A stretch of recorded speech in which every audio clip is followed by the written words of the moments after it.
Hello students, welcome to arms. तो कैसे हैं आप? मेरा नाम है अरुण कुमार, आपका अपना केमिस्ट्री एजुकेटर। और आज मैं आपका क्लास 10th का one of the most important chapter या कहूँ पहला ही चैप्टर लेकर आया हूँ, जिसको हम सिर्फ और सिर्फ एक वीडियो में, जी हाँ, सिंगल वीडियो में रिवाइज करने वाले हैं। मतलब आप अगर ये सिर्फ एक वीडियो देख लोगे और अगर ध्यान से, सिर्फ देखना नहीं है, अगर ध्यान से इस चीजों को फॉलो करोगे और अपने शॉर्ट नोट बनाओगे, मैं पहले ही कह रहा हूँ, आप कॉपी पेन लेकर बैठो, ठीक है। जो जो आप देखते जा रहे हो ना, आपका हैंड आई कोऑर्डिनेशन चलना चाहिए, ठीक है ना। आप लिखते चलो, छोटे छोटे नोट्स बना लो 2-3 पेज के। मैं कह रहा हूँ कि इस चैप्टर में से कोई भी क्वेश्चन ऐसा नहीं होगा जो इस वीडियो के बाहर से आ जाए, मैं गारंटी से कह रहा हूँ। लेकिन पढ़ना आपको पड़ेगा, क्वेश्चन प्रैक्टिस भी आपको करनी पड़ेगी। थ्योरी तो मैं आपको सारी रिवाइज करवा दूंगा, ये तो आप टेंशन फ्री रहो। क्वेश्चंस भी मैं करवाऊंगा। कुछ क्वेश्चन जैसे कि इस चैप्टर में ज्यादातर क्वेश्चन जो आते हैं वो प्रॉपर्टीज से आते हैं या फिर पीरियोडिक ट्रेंड से आते हैं। तो वो अगर हमने ध्यान से पढ़ लिया, बस उतना काफी है, उसके बाहर से क्वेश्चन आने भी नहीं वाले, ठीक है। तो ये हमारा जो पैटर्न रहने वाला है ना, मतलब पहले थ्योरी पढ़ेंगे, उसके बाद क्वेश्चन करेंगे, इस पैटर्न को ही हम फॉलो करने वाले हैं आगे तक भी। और ये वाला चैप्टर मैं आपको बता दूं, बहुत ज्यादा मुश्किल नहीं है। जितने भी क्वेश्चन इसमें से आते हैं बहुत ही हल्के क्वेश्चन आते हैं, जो आपसे हो भी जाते हैं। और क्लास 10th की तैयारी अब आप स्टार्ट कर चुके होंगे। ऑब्वियसली बात है, इतनी लेट मैं बता रहा हूँ तो ऐसा तो होगा नहीं कि आपने तैयारी नहीं स्टार्ट की होगी। और 90+ का गेम अभी भी ऑन है, मैं बता रहा हूँ। कुछ बच्चे डर रहे होंगे कि यार कैसा पेपर आएगा, क्या होगा, क्या मैं 90+ स्कोर कर पाऊंगा। तो देखो दोस्त, एक बात ध्यान रख लो, अगर आपने 90+ लाने की सोच लिया ना, तो फिर आगे कुछ मत सोचो, कुछ मत सोचो। और नेगेटिव थॉट तो लाने ही मत दो। नेगेटिव थॉट जितने आएंगे, आप उतने ही नीचे नीचे नीचे नीचे नीचे चले जाओगे। तो नेगेटिव थॉट को आपको हटाना होगा, अब वो समय आ गया है, ठीक है ना। अब आपकी जो तैयारी जैसी भी हो, आपका कॉन्फिडेंस लेवल हाई जरूर होना चाहिए। कॉन्फिडेंस लेवल हाई नहीं है तो दिक्कत हो जाएगी, ठीक है। तो स्टार्ट करें फिर इस चैप्टर को। मैं ज्यादा टाइम वेस्ट नहीं करना चाहता क्योंकि बच्चों का। चलो आओ स्टार्ट करते हैं। देखो, सबसे पहले मैं आपको करवा देता हूँ इंट्रोडक्शन, थोड़ा सा इंट्रोडक्शन दे देते हैं कि हम क्यों ये चैप्टर पढ़ते हैं, हम क्यों पीरियोडिक टेबल के बारे में जानते हैं। जैसे पीरियोडिक टेबल एक बार मैं आपको एक नजर दिखा देता हूँ। पीरियोडिक टेबल आपको पता भी होगी वैसे तो, ऐसा तो होगा नहीं कि किसी को पीरियोडिक टेबल के बारे में ना पता हो। तो ज्यादा ऊपर आ गए। हाँ, ये होती है हमारी पीरियोडिक टेबल, ठीक है, पता ही होगा आपको। अब ये जो पीरियोडिक टेबल है, ये आपको पता है, आपने क्लास 9th में भी अगर पढ़ा होगा पीरियोडिक प्रॉपर्टीज वाला चैप्टर, तो वहां भी आप पढ़ के आए हो। लेकिन मैंने बताया था कि पीरियोडिक प्रॉपर्टीज पढ़ने का या पीरियोडिक टेबल को जानने का मकसद क्या था। आखिर क्यों हमें जरूरत पड़ी है पीरियोडिक टेबल बनाने की, और ये जो एलिमेंट्स है या एटम्स है इनकी अरेंजमेंट करने की, ऐसी जरूरत हमें क्यों आई। तो उसका रीजन है, एलिमेंट को क्लासिफाई इसीलिए किया गया क्योंकि हर एलिमेंट की अलग अलग टाइप की प्रॉपर्टीज होती है, और हर एक एलिमेंट की प्रॉपर्टी को एक एक करके पढ़ना, 118 एलिमेंट है। अब अगर हम एक एक एलिमेंट की प्रॉपर्टीज को पढ़ने लग जाएंगे तो ये तो बहुत मुश्किल हो जाएगा। हर एलिमेंट की प्रॉपर्टीज याद रखना, हर एलिमेंट के बारे में एक एक के बारे में चीज, जैसे हाइड्रोजन नॉन मेटल है, ये है वो है, सोडियम, और सोडियम के बारे में ये सारी भी है, पोटेशियम के बारे में ये सारी प्रॉपर्टीज है, तो बहुत डिफिकल्ट हो जाएगा ना। तो किया क्या, हमने देखा कि कौन कौन से एलिमेंट प्रॉपर्टीज में सिमिलैरिटीज रखते हैं, एंड देन उसके बाद उसको एटॉमिक नंबर के ऑर्डर में अरेंज कर दिया गया, ठीक है। अब ये तो हमारी पीरियोडिक टेबल जो है, मतलब जो हेनरी मूसले साहब ने दी है वो हम पढ़ रहे हैं। लेकिन इससे पहले भी बहुत सारी अप्रोच की गई एटम्स के, मतलब एलिमेंट्स के अरेंजमेंट के लिए। अब वो जो टेक्निक्स यूज की अलग अलग साइंटिस्ट ने, वो भी पढ़ना बहुत जरूरी है, क्योंकि आप क्लास 9th में पढ़ भी चुके होंगे। जैसे डोबिनियस ने बताया, न्यूलैंड ने कुछ बताया, ठीक है। फिर मेंडलीव साहब आए जिन्होंने पीरियोडिक टेबल दी। तो ये सारी चीजें हम इस चैप्टर में पढ़ने वाले हैं। बेसिकली होता क्या है, मैं आपको थोड़ा सा और पीछे ले जाके और शॉर्ट में बताता हूँ। आपको पता होगा मैटर, शुरुआत तो यहीं से होती है ना। अब मैटर क्या होता है, मैटर देखो, जैसे मेरे हाथ में पेन है, मैटर है, माइक मैटर है, ठीक है, ये सामने कैमरा मैटर है, ये पूरे रूम जिस ईंटों से बना है वो मैटर है, ठीक है, ये कुर्सी मैटर है। ये बोर्ड मैटर है। आप जिस फोन में मुझे देख रहे हो, आप जिस स्क्रीन पे मुझे देख रहे हो, वो भी क्या है, मैटर है। हम जो सांस ले रहे हैं, जो ऑक्सीजन ले रहे हैं, वो भी मैटर है। पानी पी रहे हैं, वो भी मैटर है। ये देखो, ये रहा पानी, पानी मैटर है, ऑब्वियस सी बात है। बस क्या होता है, स्टेट अलग हो सकती है। जैसे पानी है, लिक्विड है, उसकी स्टेट क्या है, लिक्विड। और जैसे ये मेरे हाथ में पेन है, ये सॉलिड है। ऑब्वियसली हमें पता ही है यार, सॉलिड लिक्विड गैस किसको नहीं पता, ऑक्सीजन गैस है। तो ये तो आपको पता होगा। अब मैटर को हम फिजिकली क्लासीफाई नहीं करते सॉलिड लिक्विड गैस में, उसके अलावा भी तो करते हैं। अगर मैं केमिकल क्लासिफिकेशन देखूं तो वो दो टाइप की होती है। पहला आता है आपका, कौन सा आता है जल्दी बताओ, श्योर सकते हैं, ठीक है। ये देखो, बेसिक है ना, पहले स्टार्टिंग में करवाना बहुत जरूरी है। अगर मैं एकदम से स्टार्ट कर दूं कोई फायदा नहीं। प्योर सब्सटेंस के बाद आता है इम्प्योर सब्सटेंस या मिक्सचर, ये भी आपको पता होगा, पता ही होगा, ऑब्वियस सी बात है। अब इसको भी हम दो तीन पार्ट में बांट देते हैं। प्योर सब्सटेंस को हम दो पार्ट में बांटेंगे, जैसे कि एलिमेंट और कंपाउंड, ठीक है। ये तो पता होगा एलिमेंट कंपाउंड दोनों के बारे में, तो थोड़ा बड़ा कर देता हूँ।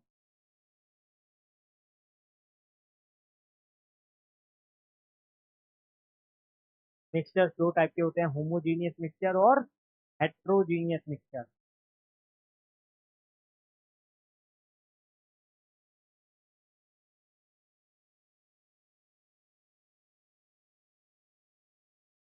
ठीक है, होमोजीनियस हेट्रोजीनियस ये आपको इतना नहीं पढ़ना है वैसे। होमोजीनियस हेट्रोजीनियस क्लास 9 में भी आप पढ़ के आए होंगे। एलिमेंट कंपाउंड क्लास 9 में भी आप पढ़ के आए होंगे। एलिमेंट को भी हम फिर तीन पार्ट में डिवाइड कर देते थे। मेटल, मेनली आपको ध्यान ये वाले पार्ट पे देना है, एलिमेंट वाले। मेटल्स, नॉन मेटल, ये मैं इसलिए बता रहा हूँ क्योंकि आगे आप ये पढ़ोगे मेटल नॉन मेटल, इसलिए दिक्कत ना आए। इसके अलावा फिर मेटल ऑयल, ठीक है, ये पता है आपको। अगर ये सब इतना आप जानते हो तो आगे के पार्ट में दिक्कत नहीं आएगी। ये जो था, ये एक बेसिक इंट्रोडक्शन था जो मुझे करवाना बहुत ज्यादा जरूरी होता है। क्योंकि होता क्या है ना, मैं एकदम से स्टार्ट कर देता हूँ, जो अच्छे पढ़ने वाले बच्चे हैं उनको तो दिक्कत नहीं आती, वो तो समझ लेते हैं। लेकिन जो थोड़े से वीक है या फिर जिनको समझने में दिक्कत, क्योंकि मैं ये चीज समझ सकता हूँ, हर कोई इतना होशियार नहीं होता, तो उसको हर चीज समझानी पड़ती है। तो देखो, प्योर सब्सटेंस दो टाइप के हैं, एलिमेंट कंपाउंड। अब प्योर सब्सटेंस को मत कहने लग जाना कि प्योर सब्सटेंस को भी एक्सप्लेन करो यार, फिर तो दिक्कत है, वो तो 8 9 में ही बच्चा पढ़ लेता है।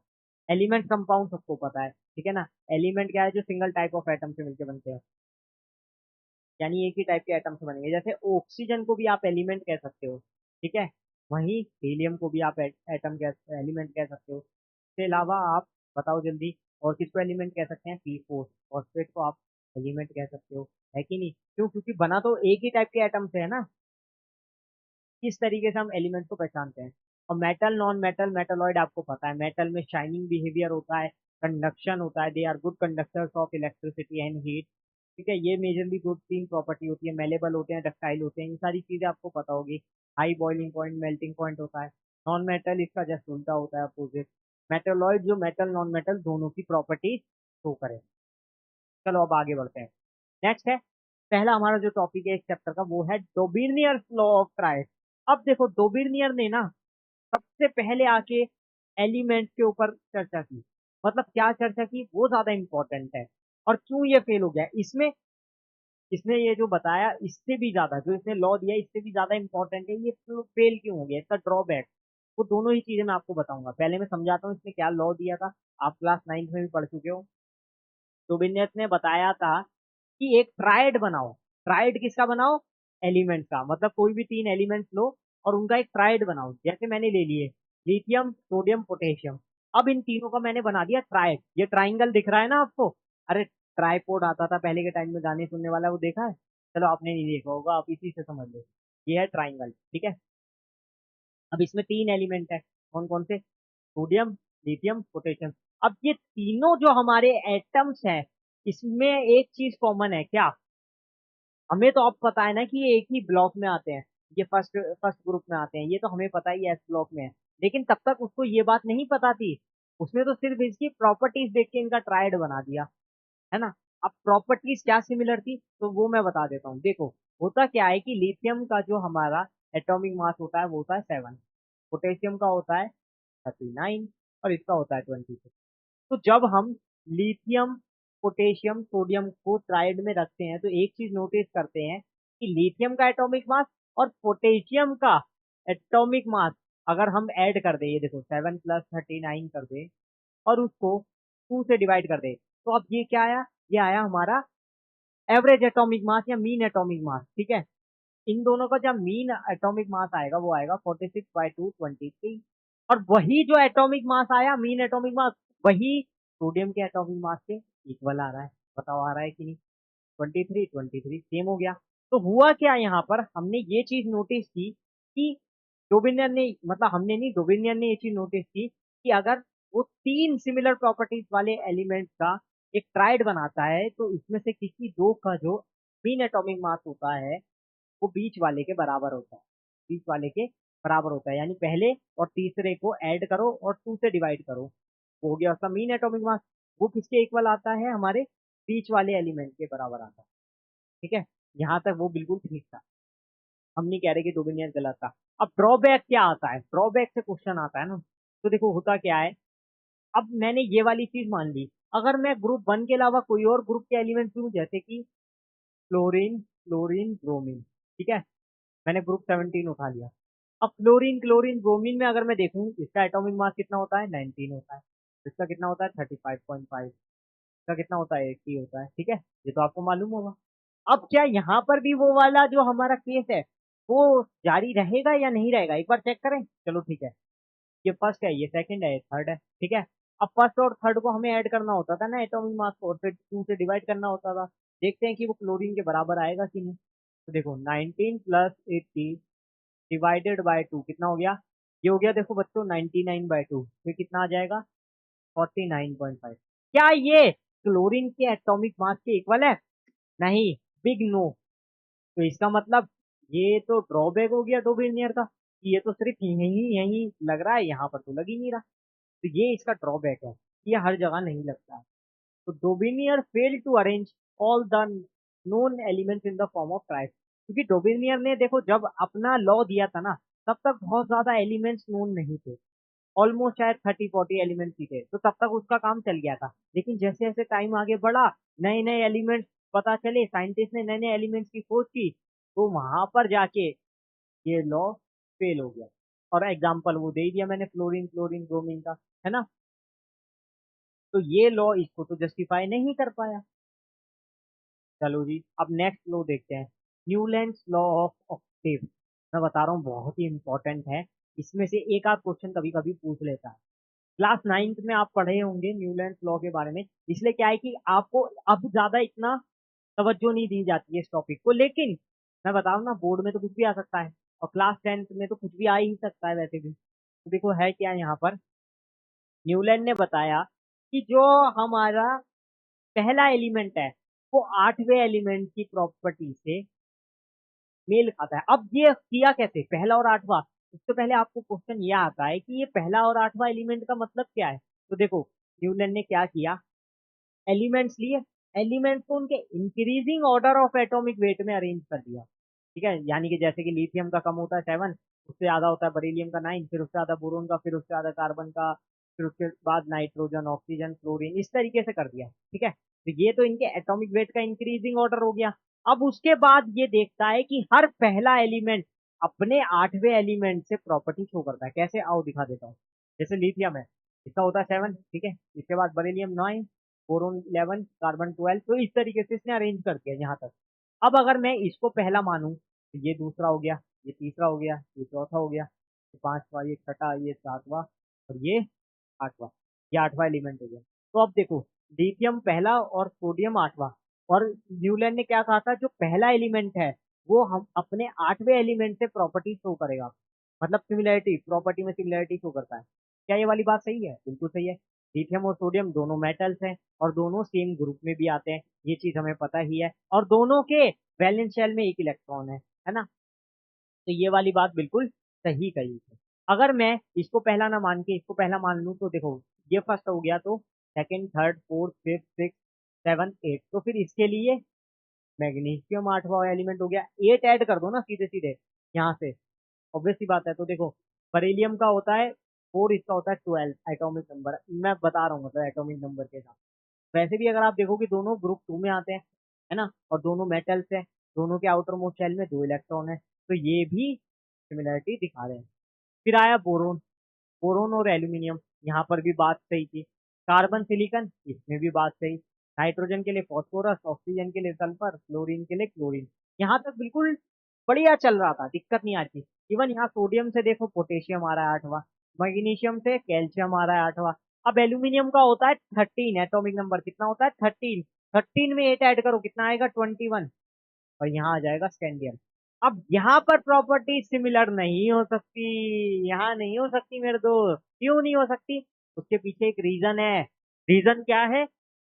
अरे स्कैंडियम तो ट्रांजिशन एलिमेंट है, डी ब्लॉक का एलिमेंट है, और जो एल्यूमिनियम है वो पी ब्लॉक में है, तो दोनों के तो ब्लॉक ही अलग हो गए। और अगर दोनों अलग अलग ब्लॉक में है, क्योंकि ये पी ब्लॉक में है और ये किस में है, ये डी ब्लॉक में है, तो इसका मतलब क्या है? एक चीज तो पहले ही अनसिमिलर होगी, लेकिन उसके अलावा भी, अभी रुको जरा सबर करो, एक और चीज भी तो है। क्या अलग है? दोनों के वैलेंस शेल में इलेक्ट्रॉन कितने हैं ये भी देख लो। ठीक है, और भी चीजें देख लो, बहुत सारी सिमिलरिटीज आपको नहीं देखने को मिल रही है इसमें, एल्यूमिनियम और स्कैंडियम में। ठीक है, क्योंकि कुछ चीजें आप क्लास 11 12 में जाके पढ़ोगे, लेकिन यहाँ पर आप ब्लॉक के हिसाब से भी देख सकते हो, क्योंकि ऑब्वियस सी बात है ये पी ब्लॉक, ये डी ब्लॉक में, तो जब ये सेम ब्लॉक में ही नहीं है, सेम ब्लॉक में है ही नहीं, और सेम ग्रुप में भी नहीं है, और सेम पीरियड में भी नहीं है, मतलब कुछ भी इसमें सिमिलरिटीज आ ही नहीं रही है, तो इसका मतलब ये है। और सिर्फ यही नहीं, 14 ऐसा ही होता है ना, यहाँ पर देखो 22 हो जाएगा, फिर टाइटेनियम, टाइटेनियम भी डी ब्लॉक में है, तो यहाँ पर भी वो प्रॉपर्टी सिमिलर नहीं शो कर रही। यानी कि इसका मतलब ये है कि 20 के बाद जाते ही 21 22 डी ब्लॉक के एलिमेंट स्टार्ट हो जाते हैं, तो प्रॉपर्टी सिमिलर हो ही नहीं सकती। तो इसका ड्रॉबैक ये था कि drawbacks of Newland octave applied only up to calcium, calcium यानी 20 तक, तो सिर्फ ये 20 एलिमेंट तक ही ठीक था, उसके आगे क्या था ये जस्टिफाई नहीं कर। ठीक, नेक्स्ट है मेरिट्स ऑफ न्यूलैंड क्लासिफिकेशन, क्या क्या सही बातें थी एक नजर में पढ़ लो। This system work quite well for the lighter element, उसने कहा बिल्कुल लाइटर एलिमेंट यानी कि कम एटॉमिक वेट वाले, यानी 20 से नीचे वालों के लिए बिल्कुल ठीक था। If the properties of the element to their atomic mass, properties जो थी एलिमेंट्स की उसको बता दिया था, एटॉमिक मास के वे में अरेंज किया था, ये चीज अच्छी थी। अब देखो reason for discarding the law of octave, तो रीजन क्या था? ये देखो ये हैवियर एलिमेंट के लिए वर्क नहीं कर पाया, पहली चीज तो यही हो गई। Second, Newland adjusted two elements cobalt and nickel in the same slot and placed under halogens which have different properties। उसने क्या किया था, कोबाल्ट और निकिल को हेलोजेंस के नीचे प्लेस कर दिया था, जिसकी हेलोजन अलग है ये अलग है, ऑब्वियस सी बात है। नेक्स्ट आता है मेंडलीव पीरियोडिक टेबल, जो मेन टॉपिक है मैं कह सकता हूँ, मेंडलीव पीरियोडिक टेबल और मूसले ने जो बताई मॉडर्न पीरियोडिक टेबल, इसमें से ज्यादा क्वेश्चन आते हैं। तो हुआ क्या था देखो, मेंडलीव बहुत बड़े साइंटिस्ट थे, उन्होंने देखा कि डोबिनियन न्यूलैंड ठीक से कुछ कर नहीं पा रहे हैं, तो मैं बताऊंगा। तो उस टाइम तक 63 एलिमेंट्स नोन थे, तो उन्होंने क्या बताया मेंडलीव साहब ने कि इसको ना, ये जो एलिमेंट्स है इनको क्लासिफिकेशन करने के लिए सबसे इजी टेक्निक है कि जो अभी तक कर रहे थे वही करना है, एटॉमिक वेट के इंक्रीजिंग ऑर्डर में अरेंज करेंगे, लेकिन ऐसे नहीं अरेंज करेंगे कुछ भी उल्टा सीधा। उन्होंने सिस्टमेटिक वे निकाला, रोज एंड कॉलम वाला, जिसको हम पीरियड और ग्रुप के नाम से जानते हैं।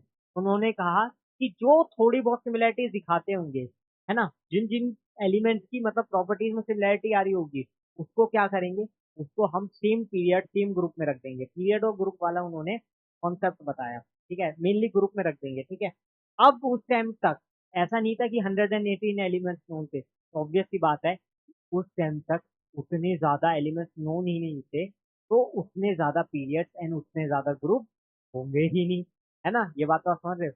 तो उस टाइम तक सिर्फ 8 ग्रुप थे और 7 पीरियड थे, कितने, 8 ग्रुप 7 पीरियड, ये आपको याद रखना है। एक बार पढ़ लो इसको, एक नजर डाल लो। मेन जो नजर डालने वाली चीज है वो ये है कि according to Mendeleev the properties of elements are a periodic function of their atomic weight. यानी कि मेंडलीव ने बताया था कि जो एलिमेंट्स है वो पीरियोडिक फंक्शन दिखाते हैं किसके थ्रू, एटॉमिक वेट के थ्रू। यानी कि हर प्रॉपर्टी को उन्होंने एटॉमिक वेट से रिलेट किया। लेकिन हेनरी मूसले आए, उन्होंने एटॉमिक वेट की जगह क्या यूज किया, एटॉमिक नंबर। उन्होंने बताया कि एटॉमिक नंबर ज्यादा बेटर थिंग है एटॉमिक वेट के कंपेयर में। और ये बात सही भी साबित हुई थी। लेकिन हाँ, जब तक मेंडलीव ने दिया था तब मेंडलीव ने भी ठीक दिया था। मेंडलीव के पीरियोडिक टेबल में कमी कोई नहीं थी। अब उस बेचारे की क्या गलती है कि 63 एलिमेंट्स में थे तब तक, है ना। तो जैसे जैसे देखो टाइम आगे बढ़ता है चीजें अपने आप बदलती रहती है। अब आज मैं कुछ कर रहा हूँ, कोई कल को आके मुझसे बेटर कर सकता है ना। इसका मतलब ये नहीं है कि मैं गलत था, इसका मतलब ये है कि मैंने अपने समय में कुछ चीजें अच्छी की। अब मेरे बाद कोई आके उससे बेटर कर दे तो फिर उसमें कुछ कह नहीं सकते हैं, वो तो उसकी ग्रेटनेस है कि उसने आके कर दिया। तो वही चीजें चलती रहती है ना। ये भी याद रख लो कि उस टाइम पे 8 वर्टिकल कॉलम्स यानी ग्रुप थे और 7 हॉरिजॉन्टल रोज यानी कि पीरियड थे, ठीक है। नेक्स्ट आता है merits of Mendeleev periodic table, यानी क्या सही बातें उसने बताई। बहुत सारी सही बातें बताई उसकी, ये सब आप पढ़ सकते हो। क्योंकि देखो मेरे को क्या है कि बहुत जल्दी जल्दी इस चैप्टर को कंप्लीट कराना है, तो ये वाली चीजें मैं आपको खुद ही पढ़ने को दे रहा हूँ। वैसे भी आप क्लास 10th में हो, आप इसको रीड कर सकते हो। मेन मेन टॉपिक जो मैं बताना चाहूंगा मेरिट्स में, अगर आप देखोगे तो सबसे अच्छी चीज थी कि उसने एडजस्टमेंट बहुत बढ़िया तरीके से कर दिया था। और ऊपर से जो उसने पीरियड एंड ग्रुप वाला कॉन्सेप्ट दिया था वो बहुत सही था। हाँ, और बहुत सारे जो एलिमेंट्स है जो उस टाइम तक नोन नहीं थे, अनडिस्कवर्ड एलिमेंट्स थे, उनके लिए मेंडलीव ने गैप छोड़े थे। ये एक बहुत बड़ी बात है। यहाँ पर वो वाला पॉइंट दिया होगा आई थिंक। हाँ, ये रहा ना तीसरा point, he predicted the product properties of some undiscovered elements and left several gap.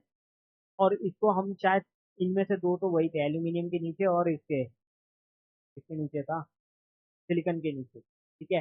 नाम दिया था एक का एल्यूमिनियम और एक का सिलिकॉन। ये भी पॉइंट होगा, हाँ ये रहा, two of them are under aluminium are called, एक का एल्यूमिनियम एंड एक का सिलिकॉन। तो ये दो पॉइंट आप याद कर लो, ये वाले दो पॉइंट ज्यादा इंपॉर्टेंट है, इसमें से क्वेश्चन आ जाता है। अब देखो ड्रॉबैक भी तो थे मेंडलीव के, तभी तो हेनरी मूसले साहब आए। तो देखो ड्रॉबैक, ज्यादा बड़े ड्रॉबैक नहीं थे, छोटे मोटे ड्रॉबैक थे। जैसे हाइड्रोजन की पोजीशन को फिक्स नहीं किया था। उसके बाद आइसोटोप्स के बारे में उन्होंने नहीं बताया था। जैसे पता है ना आपको, हाइड्रोजन के आइसोटोप्स होते हैं 1s1, 1s2, 1s3। कार्बन के आइसोटोप्स होते हैं, आपको पता ही है ये सारी चीजें। आइसोटोप्स के बारे में तो आप जानते हो, क्लोरीन के आइसोटोप आपको पता है। तो ये दो मेनली ड्रॉबैक थे। उसके अलावा कुछ और भी थे, लेकिन मेन जो आपको याद रखने, हाइड्रोजन की पोजीशन फिक्स नहीं थी और आइसोटोप्स के बारे में नहीं बताया। ठीक है, ये वाला पार्ट। एक ये भी पढ़ लो, no regular trend in increasing order of atomic mass. मतलब कि कई कई बार होता था ना कि रेगुलर जो ट्रेंड होता था इंक्रीजिंग ऑर्डर ऑफ एटॉमिक मास, वो बिल्कुल करेक्ट वे से नहीं था, सिस्टमेटिक वे में से नहीं था। अब ये वाली चीज आपको पता चलेगी जब आप मॉडर्न पीरियोडिक टेबल पढ़ोगे। जो अब आता है मॉडर्न पीरियोडिक लो, तो इसमें क्या बताया गया, physical and chemical properties of element are a periodic function of their atomic number. अब देखो वही बात आ गई ना, वहां पर जो हमारे मेंडलीव साहब थे वो बोल रहे थे कि जो हमारी प्रॉपर्टीज एलिमेंट की वो पीरियोडिक फंक्शन होती है उनके एटॉमिक वेट के। यहाँ पर हेनरी मूसले साहब ने कहा नहीं, एटॉमिक नंबर के पीरियोडिक फंक्शन होती है। किसके, एटॉमिक नंबर के। तो हेनरी मूसले साहब बहुत बड़े साइंटिस्ट थे, उन्होंने ये वाली बात पहले ही बता दी थी।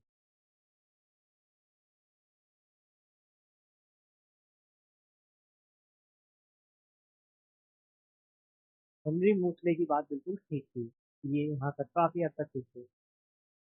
अब देखो atomic number as basis of modern periodic law, अब ऐसा क्यों बताया उन्होंने। तो हेनरी मूसले साहब ये बताते थे कि जो एटॉमिक नंबर है ना वो बेटर फंडामेंटल प्रॉपर्टी एलिमेंट को कंपेयर करने के लिए एटॉमिक मास, है ना। अब आ जाते हैं metals, non metals and metalloids पे। अब ये वाली चीजों को आपको बहुत ही अच्छे से पढ़ना होगा, बहुत ही अच्छे से। मैं ऐसा क्यों कह रहा हूँ कि हमें बहुत अच्छे से पढ़ना होगा, क्योंकि देखो हमारे पास और कोई ऑप्शन भी नहीं है। इसमें से क्वेश्चन आने के चांसेस बहुत ज्यादा हाई है, मैं आपको बता दूं, बहुत ज्यादा। इसमें से क्वेश्चन इसीलिए भी ज्यादा आता है क्योंकि मेन जो टॉपिक है वो यही है हमारा, कुछ भी कह लो। ठीक है, देखो आपको देखने को मिल ही रहा है। अब मैंने इसको नाम दिया metals, non metal and metalloid, क्यों, मैंने देखो कलर से ही आपको बता दिया है। अब आपको याद करना बहुत इजी हो जाएगा। देखो जो भी ग्रीन ग्रीन ग्रीन वाले एलिमेंट दिख रहे हैं वो सभी मेटल है, सभी क्या है, मेटल है। और जो भी आपको येलो कलर में दिख रहे हैं वो क्या है, नॉन मेटल है, वो क्या है, नॉन मेटल है। और जो भी आपको ये जो हल्का ग्रीन टाइप के दिख रहे हैं ये क्या है हमारे, ये मेटल है, ठीक है। तो इस तरीके से आप याद कर सकते हो। अब देखो यहाँ पर मैं आपको बताऊं, ये जो पहला आपको पार्ट दिख रहा है, ये जो पहला ग्रुप आपको दिख रहा है इसको हम बोलते हैं ग्रुप वन, G1 यानी ग्रुप वन। इसको बोलते हैं G2 ग्रुप टू, ठीक है। फिर ये हो गया group three, group four, five, six, seven, eight, nine, 10, 11, 12, और यहाँ से आता है 13 ग्रुप, ये 14, ये 15, और ये 16, ये 17, और ये 18, ठीक है। अब इन ग्रुप्स के ना कुछ नाम होते हैं। जैसे ग्रुप वन को हम बोलते हैं एल्कलाई मेटल, ग्रुप टू को बोलते हैं हम एल्कलाइन अर्थ मेटल। क्या बोलते हैं, एल्कलाइन अर्थ मेटल, जो बरेलियम से स्टार्ट होता है। अब यहाँ पर देखो ग्रुप वन जो है हमारा एल्कलाई मेटल, उसमें एक चीज है, एक एक्सेप्शन है, कौन, हाइड्रोजन। अब हाइड्रोजन आता तो हमारा ग्रुप वन में है, क्यों, क्योंकि सबसे लाइटेस्ट एलिमेंट है इसलिए इसको सबसे ऊपर फिक्स कर दिया। बट ये मेटल नहीं है, ये नॉन मेटल है। आपने ध्यान दिया होगा पूरे के पूरे ये जो एस ब्लॉक में, यानी ग्रुप वन से लेके ग्रुप 12 तक, यहाँ तक एक ही मेटल है, वो एक ही नॉन मेटल है, कौन, हाइड्रोजन, कौन, हाइड्रोजन। और ये याद रखो ये जो दोनों ग्रुप है ना हमारे, ये ग्रुप वन और ग्रुप टू, इनको हमने नाम दिया है एस ब्लॉक। क्या बोलते हैं, एस ब्लॉक, ठीक है, एस ब्लॉक बोलते हैं ना। और पूरे एस ब्लॉक में एक ही एलिमेंट है जो नॉन मेटल है, कौन सा, हाइड्रोजन, कौन सा, हाइड्रोजन, ठीक है। तो ये आपको पता ही होगा। और बाकी सारे पूरे जो डी ब्लॉक है, ये वाला पूरा जो है हमारा डी ब्लॉक है, क्या है, डी ब्लॉक। डी ब्लॉक होता है G3 से G12 तक, ठीक है। यानी ग्रुप नंबर 3 से ग्रुप नंबर 12 तक, ये देखो ग्रुप नंबर 3 और ये ग्रुप नंबर 12, यहाँ तक पूरा डी ब्लॉक है। अब ये जो पूरा डी ब्लॉक है इसमें सभी के सभी मेटल्स हैं। ये जो नीचे वाला पार्ट दिख रहा है ये है हमारा एफ ब्लॉक, क्या है, एफ ब्लॉक। इसमें लेंथेनाइड एक्टेनाइड सीरीज होती है, उसके बारे में आपको ज्यादा नहीं पढ़ना है, उसमें से ज्यादा क्वेश्चन नहीं आने वाले हैं, 100% नहीं आएंगे उसमें, ठीक है। लेकिन आपको पता होना चाहिए एटलीस्ट कि एफ ब्लॉक में कौन से एलिमेंट्स आते हैं, ठीक है। थोड़ा बहुत आप एलिमेंट्स पे ध्यान दे लो, ठीक है। लेकिन मैं फिर से कह रहा हूँ कि इसमें से क्वेश्चन नहीं आएंगे, क्वेश्चन आएंगे एस ब्लॉक और सी ब्लॉक में से ज्यादातर, ठीक है। थोड़ा बहुत डी ब्लॉक के बारे में, थोड़ा बहुत हल्का फुल्का आप डी ब्लॉक के बारे में पढ़ सकते हो। अब देखो मेटल्स की बात करूं या मेटलॉइड्स की बात करूं, मेटल्स तो देखो क्लियर है, मेटल्स कौन होते हैं, जो इलेक्ट्रॉन देने की टेंडेंसी रखते हैं, कैटायन बनाते हैं, क्या क्या बनाते हैं, कैटायंस बनाते हैं। ये तो आपको पता होगा। जैसे सोडियम है, सोडियम क्या करेगा, एक इलेक्ट्रॉन देगा और Na पॉजिटिव बना लेगा। सेम चीज पोटेशियम भी क्या करेगा, एक इलेक्ट्रॉन देगा और ये पॉजिटिव बना लेगा। तो ऐसे आप याद रख सकते हो मेटल क्या टेंडेंसी रखते हैं, इलेक्ट्रॉन लूज करने की टेंडेंसी। बाकी वैसे मेटल नॉन मेटल में आपने पढ़ रखा है कि इनके अंदर कौन कौन सी प्रॉपर्टीज होती है। मेटल्स के अंदर तो शाइनिंग बिहेवियर होता है, कंडक्शन अच्छा होता है, इसके अलावा डक्टिलिटी, मेलेबिलिटी, ये सब होता है। ये तो होता ही है, सोनोरस बिहेवियर होता है। नॉन मेटल में जस्ट उल्टा होता है। और जनरली ये सब सॉलिड्स होते हैं सिवाय मरकरी के, सिवाय किसके, मरकरी के। ये जो मरकरी यहाँ पे आपको दिख रहा है ना, ये रूम टेम्परेचर पे लिक्विड होता है। ये छोटी मोटी चीजें आप याद रख सकते हो। अब यहाँ पर आ जाओ, नॉन मेटल में क्या होता है, नॉन मेटल में इलेक्ट्रॉन लेने की टेंडेंसी होती है, यानी कि ये एनायन बनाते हैं, क्या बनाते हैं, एनायन। जैसे ऑक्सीजन पे कौन सा चार्ज होता है, -2, क्लोरीन पे -1 या माइनस, जो भी आप कह सकते हो, ठीक है। तो इस तरीके के जो हमारे एलिमेंट्स होते हैं जिनमें नेगेटिव चार्ज आता है, जो एनायन बनाते हैं, वो हमारे नॉन मेटल होते हैं जनरली। और ये सभी नॉन मेटल है। अब इनमें भी पी ब्लॉक में भी थोड़ा सा मैं दिखा दूं, जैसे ग्रुप 13 से स्टार्ट कर रहे हैं ना, बोरोन फैमिली बोलते हैं इसको, ग्रुप 13 को क्या बोलते हैं, बोरोन फैमिली। इसमें देखो बहुत ही ज्यादा हमें चीजें आसान करने के लिए क्या करना है, याद करवाऊं, चलो निमोनिक बताता हूँ, निमोनिक से आप याद करो। इसको लिखो, एलिना की रब से फरियाद। पहले वाले के लिए हो गया हेलिना की रब से फरियाद, ठीक है। इसको पढ़ो, बेटा मांगे कार स्कूटर बाप राजी। बेटा, बेटा मतलब बी, बरेलियम, मांगे, मांगे मतलब मैग्नीशियम, कार, ये हो गया। बेटा मांगे कार स्कूटर, बाप राजी। अब देखो स्कूटर के लिए एस आर आ गया, और बी ए आ गया बाप के लिए, आर ए आ गया राजू के लिए। अब यहाँ पर देखो, इसको याद करना है ग्रुप 13 को लो, तो ये बहुत ही आसान है। ठेले पे देखा है ना वो सब्जी बेचने वाला आता है, तो उसके लिए लिखो बैंगन आलू गाजर इन ठेला, बैंगन आलू गाजर इन ठेला। नेक्स्ट देखो, काशी गए संजय प्रभु, के इस तरीके से आप याद कर सकते हो, फलाना फलाना ऐसे करके, कि काशी गए संत प्रभु फलाना, इस तरीके से इसको करो। एन से स्टार्ट होगा, ये हमारा होता है नाइट्रोजन संधि, इसको याद करने के लिए लिखो न्यूज पेपर आज सब बिके मस्त। ठीक है, एमसी को कर दो मस्त, न्यूज पेपर आज सब बिके मस्त। इसको करो उससे टीपो एलवी, उससे टीपो एलवी। यहाँ पर देखो, फिर कल बाहर आई आंटी टीएस। ठीक है, फिर कल बाहर आई या फिर कल बारिश आई आंटी टीएस, इस तरीके से आप अपने निमोनिक्स बना सकते हो। इसका होता है हीना और करीना जीती रहना ओजी, हीना और करीना जीती रहना ओजी, ये लास्ट वाले के लोग हैं। ये कुछ निमोनिक्स मैंने बता दिए हैं, ये आप पीरियोडिक टेबल के और भी कई तरह के निमोनिक्स हो सकते हैं जिसके थ्रू आप पीरियोडिक टेबल को लर्न कर सकते हो। एटलीस्ट आप एस ब्लॉक और पी ब्लॉक के एलिमेंट्स को लर्न कर ही लो। अब देखो, ये जो ग्रुप 13 है इसमें सिर्फ बोरोन नॉन मेटल होता है, बाकी सारे के सारे मेटल।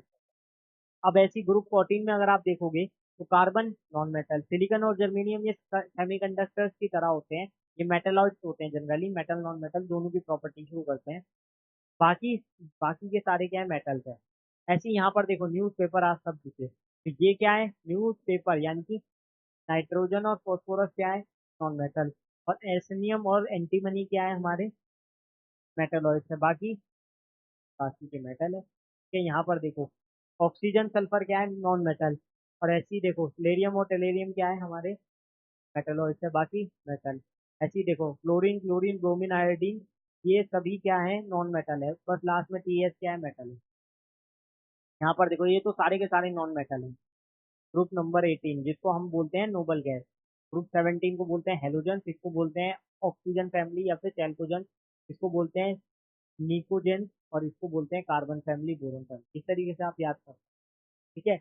वैसे इसमें से ज्यादा क्वेश्चन पीरियोडिक ट्रेंड्स में जाते हैं, अब हम जनरली पीरियोडिक ट्रेंड्स क्यों करने वाले हैं, जिसमें से हमें ज्यादा से ज्यादा क्वेश्चन देखने को मिलने वाले हैं। और एक चीज तो मैं अभी बता दूं, देखो मेटेलिक कैरेक्टर यहाँ पर देख के भी आपको पता चल रहा है कि जैसे जैसे हम इधर की तरफ जा रहे हैं, पी ब्लॉक की तरफ, नॉन मेटल मेटलॉइड हमें मिल रहे हैं, तो मेटेलिक कैरेक्टर क्या हो रहा है, कम हो रहा है ऐसे जाते हुए। लेकिन वहीं अगर हम ऊपर से नीचे देख रहा हूँ, ऊपर से नीचे देख रहा हूँ, तो नीचे तो सारे के सारे क्या है, मेटल है। ये देखो डी ब्लॉक हो गए, एफ ब्लॉक हो गए, तो नीचे जाने पर, डाउन द ग्रुप जाने पर मेटेलिक कैरेक्टर बढ़ रहा है, और लेफ्ट टू राइट जाने पर, क्योंकि वहां पी ब्लॉक एलिमेंट्स आ रहे हैं, वहां पर क्या हो रहा है, मेटेलिक कैरेक्टर कम हो रहा है, या मेटेलिक कैरेक्टर का जो ग्राफ है वो नीचे जा रहा है।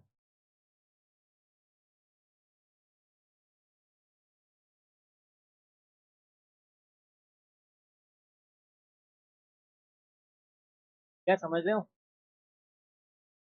अब एक क्वेश्चन देख, वो क्वेश्चन देखने से पहले पहले मेरे को तो ये बताना पड़ेगा ना पीरियोडिक टाइम। अब ये जो पीरियोडिसिटी होती है ना, वो हमारी यही होती है कि पीरियोडिक टेबल के जो एलिमेंट्स है वो लेफ्ट टू राइट जाने पर या नीचे जाने पर क्या पीरियोडिक ट्रेंड्स हमें दिखाते हैं। मेनली हमें पीरियोडिक ट्रेंड्स पढ़ना है, ठीक है। तो सबसे पहले आता है पीरियड।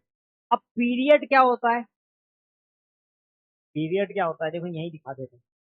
जैसे कि इसको हटाते हैं एक बार, हाँ, यहाँ पर देखो ये कौन सा पीरियड है, ग्रुप मैंने बताया ना, जैसे वैसे पीरियड भी होते हैं। देखो यहाँ पर ये हो जाएगा P2 पीरियड 2, ये हो जाएगा P3, ये हो जाएगा P4, और ये P5, ये P6, ये P7।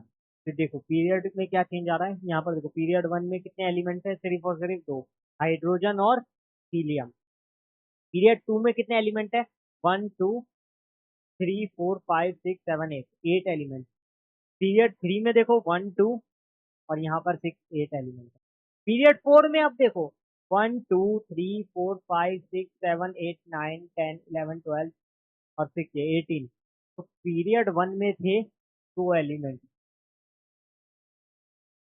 पीरियड 2 में थे 8 एलिमेंट, पीरियड 3 में थे फिर से 8 एलिमेंट, पीरियड 4 आते ही क्या हो गया, 18 एलिमेंट्स आ गए। और उसके बाद सब में 18 एलिमेंट्स है, पीरियड 5 में भी, पीरियड 6 में भी, पीरियड 7 में भी। तो यहाँ से हमें एक चीज पता चल रही है कि हमें कॉन्फ़िगरेशन याद करने के लिए ये वाला नंबर याद रख लेना है, मैजिक नंबर 28818। और उसके बाद भी क्या आ रहा है, 18 आ रहा है। अरे ये क्या हो गया, ठीक है। तो इस तरीके से हम लर्न कर सकते हैं। तो यही वाली चीजों से हम पीरियड पता कर सकते हैं। अब जैसे कोई भी एलिमेंट दिया हो, उसका पीरियड बताना हो, तो फिर कैसे बताएंगे, उसका ग्रुप बताना हो तो कैसे बताएंगे। उससे पहले मेरे को इलेक्ट्रॉनिक कॉन्फ़िगरेशन बतानी होगी। जैसे मैं लिखता हूँ सोडियम के लिए, का होता है सोडियम का 11, ठीक है, छोटा एलिमेंट पहले लिया है। अब इसमें अंदर 11 अगर मुझे इलेक्ट्रॉनिक कॉन्फ़िगरेशन लिखनी है तो स्टार्ट कहाँ से करूंगा, फर्स्ट सेल से, जो कि होती है 2। उसके बाद सेकंड सेल जिसमें है 8 इलेक्ट्रॉन। पीरियड के हिसाब से भी देख सकते हो, फर्स्ट पीरियड में 2 ही एलिमेंट है, सेकंड पीरियड में 8 एलिमेंट है। अब यहाँ पर मैं 8 तो लिख नहीं सकता, कुछ ना कुछ तो लिखना ही है। तो कितना लिखना है, 2 + 8 10, और यहाँ पर है 11, तो एक और लिखना है बस। क्या आप क्लियर हो गया, तो क्लियर हो गया। तो इस तरीके से मैं लिख सकता हूँ। अब अगर मैं यहाँ पर देखूँ तो मुझे एक चीज पता चल गई कि इसमें 3 शेल है। वैसे ही अगर मैं पोटेशियम ले लूँ 19, अब इसमें कैसे लिखेंगे, 2 8, यहाँ तक तो ठीक था, कितने हुए 10। अब तीसरी सेल में भी इलेक्ट्रॉन्स भरने होंगे तो यहाँ पर भी 8 लिख दिया। अब ये हुए 18, लेकिन अभी भी एक कमी है, और उसके लिए क्या करना होगा, मुझे 1 लिखना होगा, ठीक है। और देखो ये दोनों किस ग्रुप में है, फर्स्ट ग्रुप में है। कौन से ग्रुप में, फर्स्ट ग्रुप में। और पीरियड कौन सा है, पीरियड अलग है, लेकिन ये थर्ड पीरियड में आता है और ये फोर्थ पीरियड में आता है। अब एक और लिखता हूँ कैल्शियम का, कैल्शियम 20। तो कैसे लिखेंगे, 2882।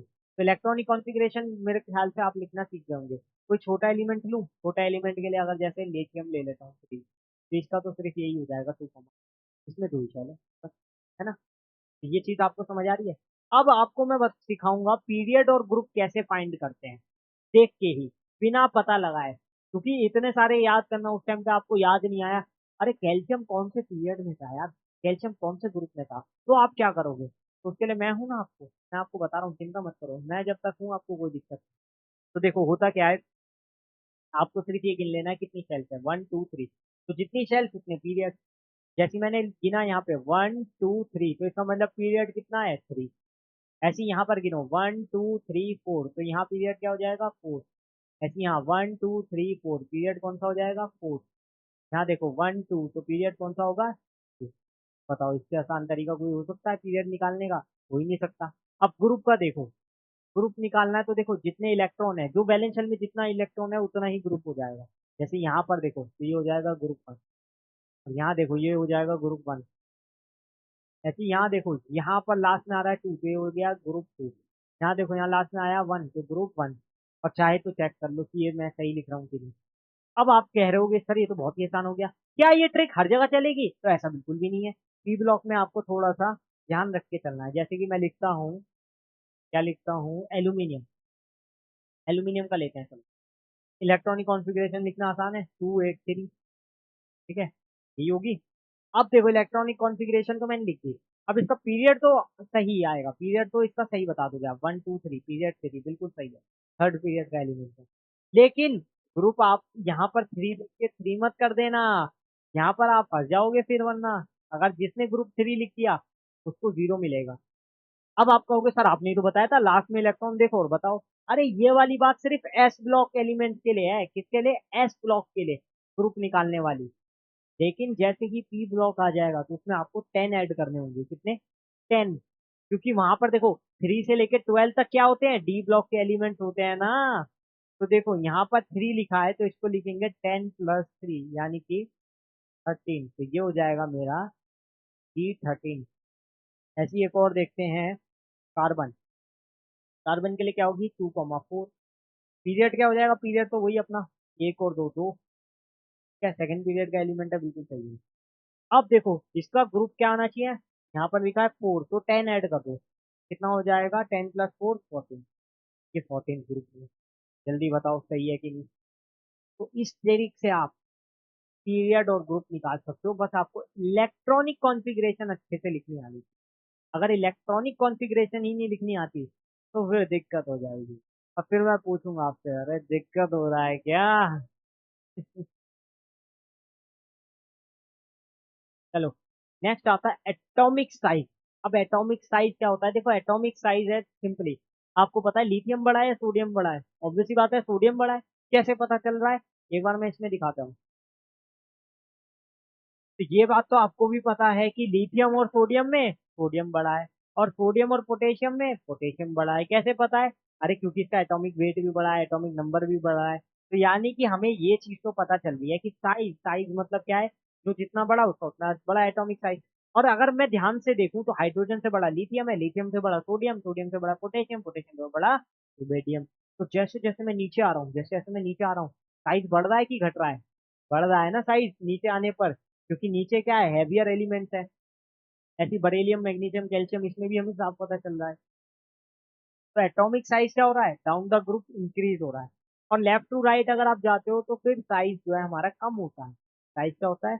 कम होता है। लेकिन हमें उस पर ज्यादा ध्यान नहीं देना, हमें सिर्फ ये वाला ध्यान रखना है कि डाउन द ग्रुप आने पर हमारा जो साइज है वो इंक्रीज होता है। क्यों? क्योंकि नंबर ऑफ सेल्स बढ़ जाती है। तो यहाँ पर लिखो, डाउन द ग्रुप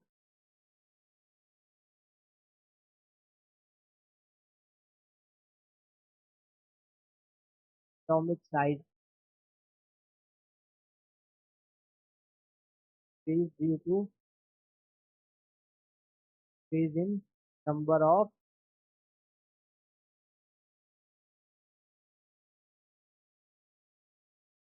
सेल्स। ये तो आपको पता ही होगा, ठीक है? तो आपको मालूम ही है, जैसे कि सोडियम में कितनी सेल होती हैं? 3 सेल है, क्या वैसे ही पोटेशियम में क्या हो रहा है? नंबर ऑफ सेल्स बढ़ गई। और ऐसे ही आप देखोगे, आगे जैसे जैसे आप जाते रहोगे ये चीज होती रहेगी। यहाँ पर हमें पता चल रहा है कि पोटेशियम क्या है, सोडियम से ज्यादा है ना? अब इसमें एटॉमिक साइज में कई बार केस आता है कैटायन और एनायन वाला। कैटायन और एनायन वाला मतलब कि अगर ऐसे लिखा है ना के पॉजिटिव, और यहाँ लिखा है के, तो आपसे पूछा जाएगा किसका एटॉमिक साइज ज्यादा है, के पॉजिटिव का या के का? और आप ना कंफ्यूज हो जाओगे, आपको लगेगा कि इस पे प्लस चार्ज है, कहीं ये ज्यादा तो नहीं है, यानी +1 तो नहीं हो गया? लेकिन ऐसा नहीं है। इस पे प्लस चार्ज का मतलब ये है इसने कैटायन बना लिया। यानी कि कैटायन कैसे बनाया होगा? एक इलेक्ट्रॉन दे के बनाया होगा ना, ऑब्वियसली बात है, ऐसे ही बनाया होगा ना। तो यानी कि इसने क्या किया, इलेक्ट्रॉन लूज किया है, तो इसके अंदर इलेक्ट्रॉन्स की कमी है, तो किसमें ज्यादा होगा साइज? ऑब्वियसली बात है के में ज्यादा होगा। और वैसे भी नंबर ऑफ सेल्स घट जाएगी ना, के पॉजिटिव होते ही इसमें 18 ही इलेक्ट्रॉन रह गए, तो यानी कि कितनी सेल रह गई? अब 3 ही हो गई, 2 8 8, बस 3 ही रह गई ना, ऐसे भी समझ लो। ऐसी अगर मैं बोलूँ Na पॉजिटिव ज्यादा होगा या सोडियम ज्यादा होगा? ऑब्वियसली बात है, सोडियम ज्यादा होगा। लेकिन एनायन के केस में ऐसा नहीं होता। एनायन के केस में उल्टा होता है। जैसे अगर मैं लिखूं Cl निगेटिव और Cl के बारे में पूछूं, तो यहाँ पर इस केस में Cl निगेटिव का साइज ज्यादा होगा, क्योंकि एनायन का साइज हाइयर होता है। ऐसा क्यों होता है? क्योंकि इसने इलेक्ट्रॉन गेन किया है, इसने इलेक्ट्रॉन गेन किया है, तभी तो Cl निगेटिव बना पाया। ये क्या कर रहा है? इलेक्ट्रॉन गेन कर रहा है, तभी तो Cl बना रहा है। ऐसे समझ लो, ठीक है? कई क्वेश्चन आपको इस पे बेस मिलेंगे। जैसे एक क्वेश्चन आ जाता है, जल्दी से सॉल्व करो। Arrange the element of second and third period in increasing order of their atomic size excluding noble gas। यानी नोबल गैस को नहीं लेना। पहले बात कर लेता हूँ सेकंड पीरियड की। सेकंड पीरियड में एलिमेंट्स कौन कौन से होते हैं, जल्दी बताओ? लिथियम वाले में ना, लिथियम, बरेलियम, फिर क्या आता है? तो मेरे को लिखना ही पड़ेगा, आपको याद नहीं है। लिथियम, बरेलियम, फिर क्या आता है उसके बाद? बोरोन, फिर कार्बन, फिर नाइट्रोजन, फिर फॉस्फोरस, और फिर नहीं, फॉस्फोरस थोड़ी आता है। कार्बन, फिर नाइट्रोजन, फिर ऑक्सीजन, फिर क्लोरीन। अब यहाँ पर आना चाहिए था नियोन, ठीक है? यहाँ पर आता है नियोन 10 पे, लेकिन हम उसको नहीं लेंगे। हम उसको नहीं लेंगे, क्यों? क्योंकि इन्होंने कहा है excluding noble gas, noble gas को नहीं लेना है। तो होता क्या है देखो, होता ये है कि ऐसे जाने पर, लेफ्ट टू राइट जाने पर एटॉमिक साइज डिक्रीज होता है। ऐसे जाने पर एटॉमिक साइज क्या होता है? डिक्रीज होता है, ऑब्वियस सी बात है। ये होगा। ये होगा कि नहीं होगा, जल्दी बताओ। यही होगा ना। अरे सिंपल सी बात है। अब इसमें हमसे पूछा है इंक्रीजिंग ऑर्डर में, तो उल्टा कर दो। उल्टा कैसे? इंक्रीजिंग ऑर्डर लिखने के लिए इस तरीके से।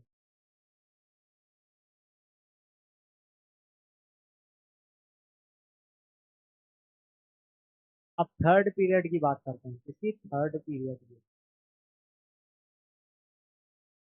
थर्ड पीरियड में एलिमेंट कौन कौन से होते हैं, अब मैं जानबूझ के पहले ही उल्टे से स्टार्ट करूंगा, ठीक है ना। स्टार्ट कहाँ से होता है? वो होता है सोडियम से, ठीक है, तो सोडियम को लास्ट में रख दिया। फिर सोडियम के बाद क्या आता है? मैग्नीशियम आता है, एल्यूमिनियम भी आता है, उसके बाद सिलिकॉन भी आता है, फिर फॉस्फोरस आता है, फिर फॉस्फोरस के बाद क्या आता है? सल्फर आता है। फिर क्या आता है सल्फर के बाद? क्लोरीन आता है, ठीक है। तो देखो वही है। अब मैंने उल्टा लिखा है जानबूझ के, क्योंकि मुझे पता है ना कि इंक्रीजिंग ऑर्डर में लिखना है। बस वही कर दो।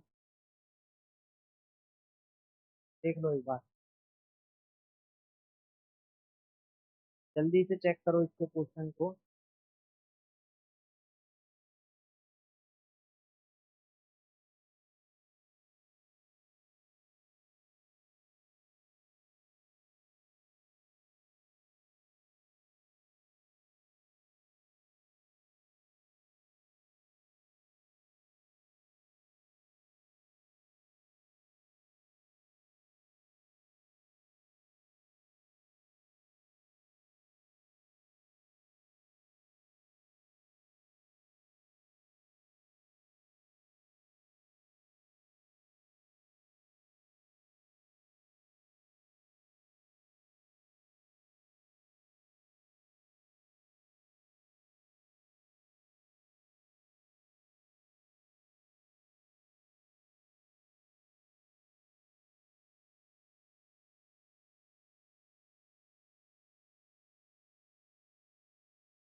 है ना। अब देखो एक और क्वेश्चन करते हैं। देखो क्वेश्चन करवाने से आपकी प्रैक्टिस हो रही है। मैं टाइम भी इसलिए देता हूँ आपको समझने के लिए कि आप यही अपने आप से ट्राई करो। जैसे ये वाला क्वेश्चन तो बहुत ही सिंपल है। इसमें देखो क्या करना है कि हमें कुछ 5 एलिमेंट्स दिए हुए हैं। इसमें हमें सेम ग्रुप और सेम पीरियड वाले बताने हैं, बस यही करना है। तो देखो पहले बात करते हैं ए पार्ट, सेम ग्रुप।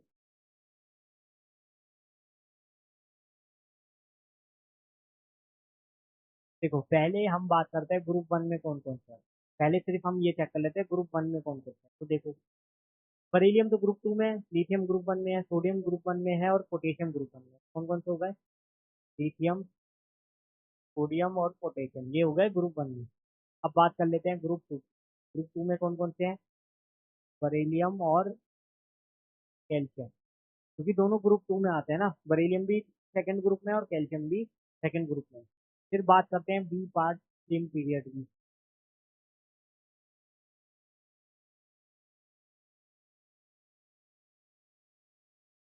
देखो पी वन कौन आता है पीरियड वन में? पीरियड वन में कोई है? नहीं है। चलो दूसरा पीरियड लेते हैं। पीरियड टू में कोई है? हाँ पीरियड टू में है। देखो कौन? लिथियम पीरियड टू में आता है, बरेलियम पीरियड टू में। तो लिथियम और बरेलियम पीरियड टू में होगा। तो ये दोनों हो गए सेम पीरियड में। अब नेक्स्ट कौन सा आता है हमारा? पीरियड थ्री आता है। पीरियड थ्री में यहाँ कौन है? सोडियम है। और सोडियम के अलावा कोई भी नहीं है मुझे लगता है। अब कोई बताएंगे क्योंकि पीरियड टू के आ गए। और कैल्शियम और पोटेशियम पीरियड फोर में आता है। आप आ जाओ पीरियड फोर में। इसमें आ जाएगा कैल्शियम और पोटेशियम, ये दोनों आते हैं हमारे पीरियड फोर। जल्दी से चेक करो इसको।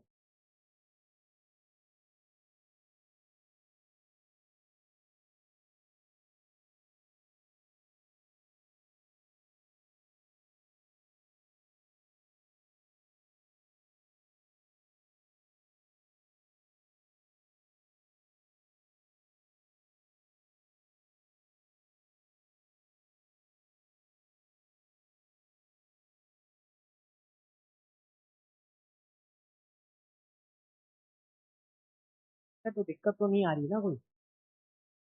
एक और क्वेश्चन है, चलो एक और कर लेते हैं, कोई दिक्कत नहीं। हमें तो जितने क्वेश्चन देते रहो वो हम कर ही लेंगे। क्वेश्चन कह रहा है कि name an element that has two shells each filled with completely with electron state its position in the periodic table. मतलब ये कहना चाह रहा है कि एक ऐसा एलिमेंट है जिसकी दो शेल है और दोनों की दोनों शेल क्या कंप्लीटली फिल्ड है और उसमें इलेक्ट्रॉन भरे हुए हैं, उसकी पोजीशन बताओ और पीरियोडिक टेबल में कहाँ आता है। मतलब सिंपली उस एलिमेंट के बारे में बताओ। तो देखो, सपोज करो कोई एलिमेंट है E, अब उसके अंदर क्या बताया, इसमें दो शेल है, दोनों की दोनों शेल कंप्लीटली फिल्ड है। पहली शेल होगी 2, सेकंड शेल होगी 8, क्योंकि फर्स्ट शेल में मैक्सिमम इलेक्ट्रॉन्स 2 आ सकते हैं, सेकंड शेल में मैक्सिमम इलेक्ट्रॉन 8 आ सकते हैं। ये हो गया। अब देखो ये दोनों कंप्लीटली फिल्ड है, यानी कि 2 + 8 10। तो उसका एटॉमिक नंबर कितना हो गया, 10 हो गया। उसका एटॉमिक नंबर कितना आ गया, 10। और 10 एटॉमिक नंबर किसका होता है, नियॉन का होता है। इतना तो पता है, क्योंकि देखो अप टू 30 एलिमेंट्स तो आपको याद करके चलने हैं क्लास 10 में अगर आपको, ठीक है। 30 तक एलिमेंट जरूर याद कर लेना, जिंक तक, हाइड्रोजन से जिंक तक, ये याद करने हैं आपको। ये हो जाएगा नियॉन 10, जो कि हमारी एक नोबल गैस है या इनर्ट गैस, आपको पता ही होगा। नोबल गैस बोलते हैं, इनर्ट गैस बोलते हैं। और इसकी पोजीशन क्या है, तो देखो पोजीशन है इसकी, ये हमारा आता है पीरियड 2 में और ग्रुप नंबर 18 में। ये इसकी पोजीशन है, मैं दिखा भी देता हूँ आपको पीरियोडिक टेबल में। यहाँ पर देखो, ये रहा सेकंड पीरियड में और ग्रुप नंबर 18 में, ठीक है। पीरियड का तो ऐसे ही पता चल गया था ना, 1 2 सेकंड पीरियड। और यहाँ पर देखो ग्रुप 8 है, क्योंकि एस ब्लॉक में है तो क्या करना होता है, 10 ऐड करने होते हैं, तो ये हो जाएगा 18, ठीक है ना। तो ऐसे भी आप पता कर सकते थे, और नहीं तो 20 30 तक वाले तो आपको ऐसे भी एक होता है ना, मेमोरी में रिवाइज करके चलने हैं, याद करके रखने हैं। अब नेक्स्ट आ जाता है आपका metallic and non metallic character. अब ये metallic and non metallic character क्या होता है, ये बहुत ज्यादा इंपॉर्टेंट है आपके लिए। तो देखो होता क्या है, डाउन द ग्रुप आने पर, डाउन द ग्रुप आने पर जो मेटेलिक कैरेक्टर है वो क्या होता है, इंक्रीज करता है। और वहीं लेफ्ट टू राइट जाने पर,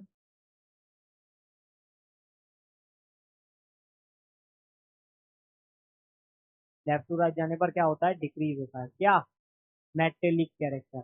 यहाँ हम बात किसकी कर रहे हैं, मेटेलिक कैरेक्टर की। मेटेलिक कैरेक्टर नीचे जाने पर क्या हो रहा है, इंक्रीज हो रहा है, लेफ्ट टू राइट जाने पर डिक्रीज होता है पीरियोडिक टेबल में।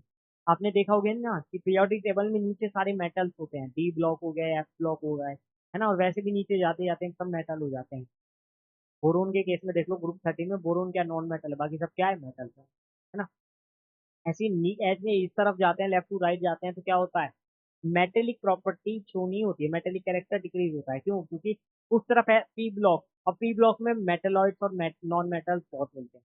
तो इसीलिए हम कहते हैं मेटेलिक कैरेक्टर हमेशा नीचे आने पर इंक्रीज और ऐसे आने पर डिक्रीज होता है। और मेटेलिक कैरेक्टर होता क्या है, इलेक्ट्रॉन लूज करने की टेंडेंसी। जैसे सोडियम है, इलेक्ट्रॉन लूज करेगा, क्या बनाएगा, Na पॉजिटिव बनाएगा, तो ये मेटल है। मैग्नीशियम है, 2 इलेक्ट्रॉन लॉस करेगा, क्या बनाएगा, G+2, ठीक है। एल्यूमिनियम है, 3 इलेक्ट्रॉन लूज करेगा, क्या बनाएगा, एल्यूमिनियम+3, ठीक है। तो यानी कि इलेक्ट्रॉन लूज करने की जो टेंडेंसी है उसको हम क्या बोलते हैं, एक तरीके से मेटेलिक कैरेक्टर बोलते हैं।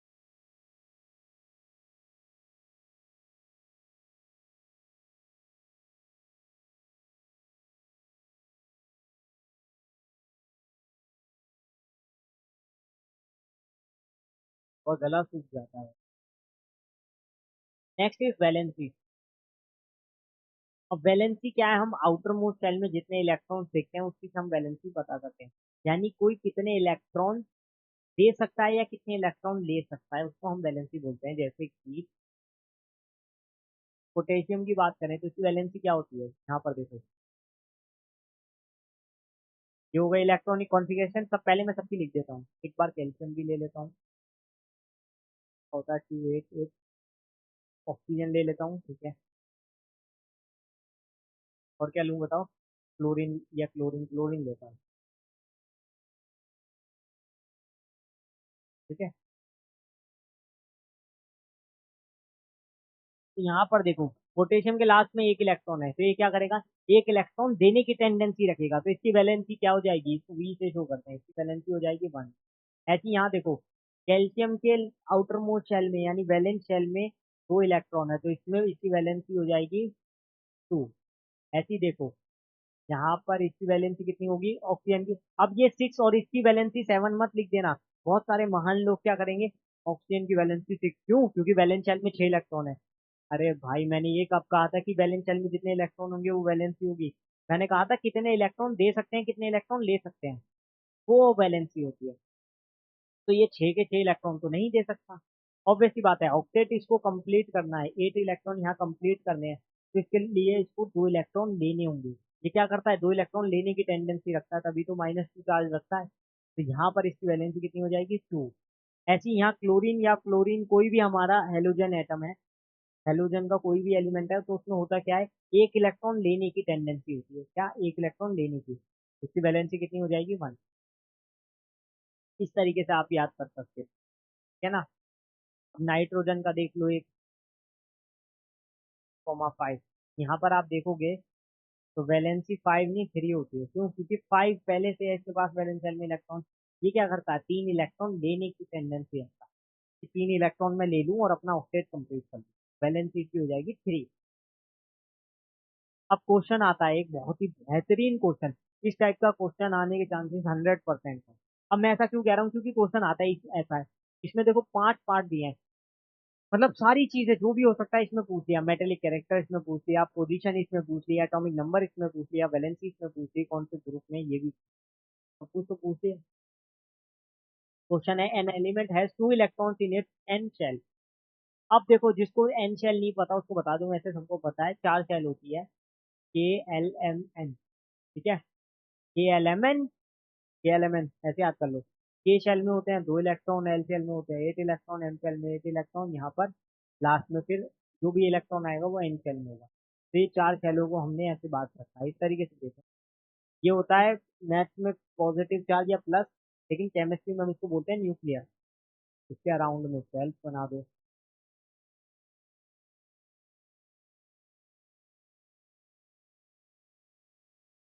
ये हो गई के एल एम एन, तरीके से समझ लो, ठीक है ना।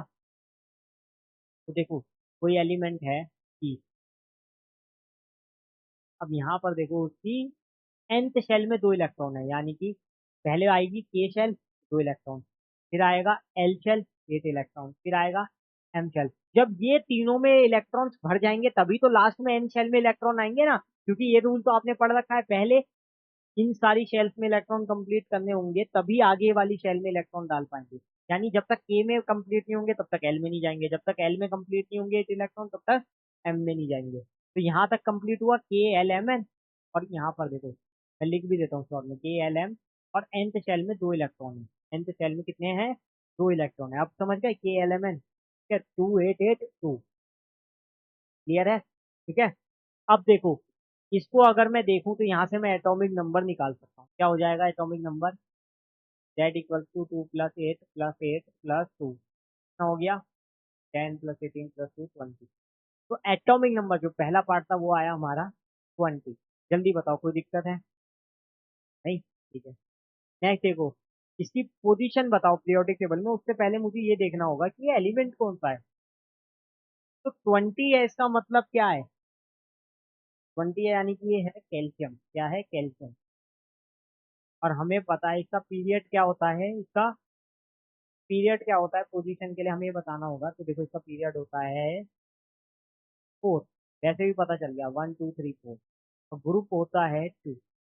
ये देखो फोर्थ वाले का आंसर मैंने सेकंड पार्ट में ही दे दिया। थर्ड पार्ट यानी सी पार्ट है हमारा, इट इज अ मेटल और नॉन मेटल, ये मेटल है या नॉन मेटल है, हमें पता है कैल्शियम क्या होता है, मेटल है। क्यों, क्योंकि एस ब्लॉक में है, क्योंकि एस ब्लॉक में, यहाँ पर भी लिख सकते हो एस ब्लॉक, ये तो हमें पता है ना एस ब्लॉक में होता है। और ये कौन से वाले ग्रुप में होता है, एल्कलाइन मेटल या एल्कलाइन अर्थ मेटल, ये भी लिख दो, एस ब्लॉक में होता है, और क्या होता है, एल्कलाइन अर्थ मेटल,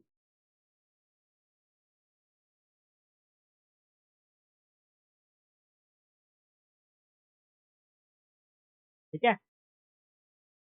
अब देखो, फोर्थ पार्ट तो बता ही दिया मैंने, कौन सा ग्रुप है इसका, fourth group, fourth second group, period fourth है। लास्ट पार्ट देखो, what is the valency of the element. अब वैलेंसी चेक करो, देखो 1 2 3 4 लास्ट वाली सेल में 2 इलेक्ट्रॉन है, तो ये क्या करेगा, 2 इलेक्ट्रॉन दे के कैटायन बनाने की प्रॉपर्टी रखेगा, यानी Ca2 पॉजिटिव बनाएगा, +2 चार्ज, मतलब कि वैलेंसी क्या है इसकी, 2 है। ठीक है, जल्दी से चेक करो, क्लियर है कि नहीं, जल्दी फटाफट चेक करो।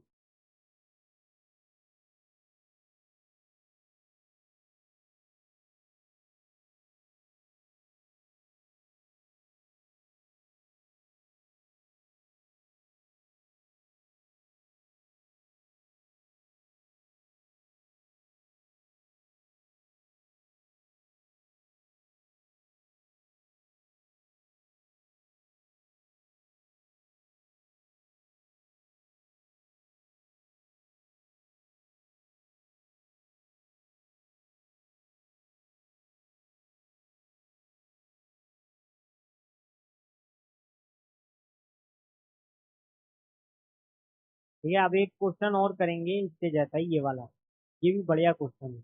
इस टाइप के जितने भी क्वेश्चन आते हैं ना वो जबरदस्त हैं और सबसे ज्यादा इंपॉर्टेंट है। यहाँ पर देखो क्या पूछा है, match the atomic number 19 15 8 4 and 2 with each of the following, मतलब प्रॉपर्टीज देखो और बताओ कौन सा किससे मैच कर रहा है। अब ये मैच द फॉलोइंग नहीं है, लेकिन उस टाइप का क्वेश्चन है। जैसे पहला कह रहा है अब मेटल ऑफ वैलेंसी 1, इसमें कौन सा ऐसा मेटल है जिसकी वैलेंसी 1 है। उससे पहले हमें क्या करना होगा, उससे पहले साइड में ना हम इन सबके इलेक्ट्रॉनिक कॉन्फ़िगरेशन लिख देते हैं। 19 होता है पोटेशियम का, वी नो दैट, इसका होगा 2 8 8 1। ऐसी 15 होगा पोटेशियम फॉस्फोरस, इसका होता है 2 8 5। ऐसी हो गया हमारा 8 हो गया ऑक्सीजन, हो गया 2,6। फिर हो गया 4, 4 होता है बेरिलियम का, होता है क्या 2,2। फिर हो गया 2 होता है हीलियम का। तो ये आपको याद रखना है, इसलिए मैं कह रहा हूँ 1 से लेके 30 तक अगर आप याद कर लोगे, 30 अप टू 30 एलिमेंट्स आप याद कर लोगे, लर्न कर लोगे अच्छे से, उनकी इलेक्ट्रॉनिक कॉन्फ़िगरेशन लिखने के साथ साथ उन इलेक्ट्रॉनिक कॉन्फ़िगरेशन नेम, या कम से कम कुछ नहीं कर लो 20 तक तो कर ही लो, इतना तो कर सकते हो। तो अब देखो, अब आप सारे आंसर दे सकते हो। जैसे इसने पहला क्वेश्चन पूछा मेटल ऑफ वैलेंसी 1, ऐसा मेटल जिसकी वैलेंसी 1 आ रही हो, तो उसमें सिर्फ एक ही है, ये वाला, ये हो जाएगा पोटेशियम। कौन सा? सेकंड देखो, solid non metal of period 3। अब पीरियड 3 में कौन है, देखो इसका पीरियड है 4, इसका है पीरियड 3, इसका पीरियड 3 है, इसका पीरियड 2 है, इसका पीरियड 2 है, इसका पीरियड 1 है, तो सिर्फ एक ही बचता है, फॉस्फोरस। नेक्स्ट, और रेयर गैस। अब इसमें गैस कौन है, रेयर गैस या फिर आपको पता ही है वैसे, रेयर गैस या नोबल गैस की बात कर रहे हैं, वो हीलियम ही है। क्या है, हीलियम, जो कि एक गैस है। अब आप कहोगे ऑक्सीजन गैस नहीं है, अरे ऑक्सीजन एलिमेंट है, ऑक्सीजन गैस O2 में बनता है। अब बनता है जब हम उसे एज ए O2 लिखते हैं, तब वो गैस बनता है, वैसे नहीं। ठीक है, नेक्स्ट है अ गैसियस एलिमेंट। हाँ, गैसियस एलिमेंट ऑक्सीजन हो सकता है विद वैलेंसी 2, ये तो पक्का ऑक्सीजन होगा, क्योंकि इसकी वैलेंसी कितनी होती है हमें पता है, 2 होती है, -2 चार्ज होता है, यहाँ पर हमारा ऑक्सीजन नहीं है। नेक्स्ट है an element of group 2, group 2 का एलिमेंट बताओ। ग्रुप 2 का एलिमेंट यहाँ पर कौन दिख रहा है, एक ही दिख रहा है, बरेलियम का, ये हो जाएगा बरेली। जल्दी से देखो एक बार,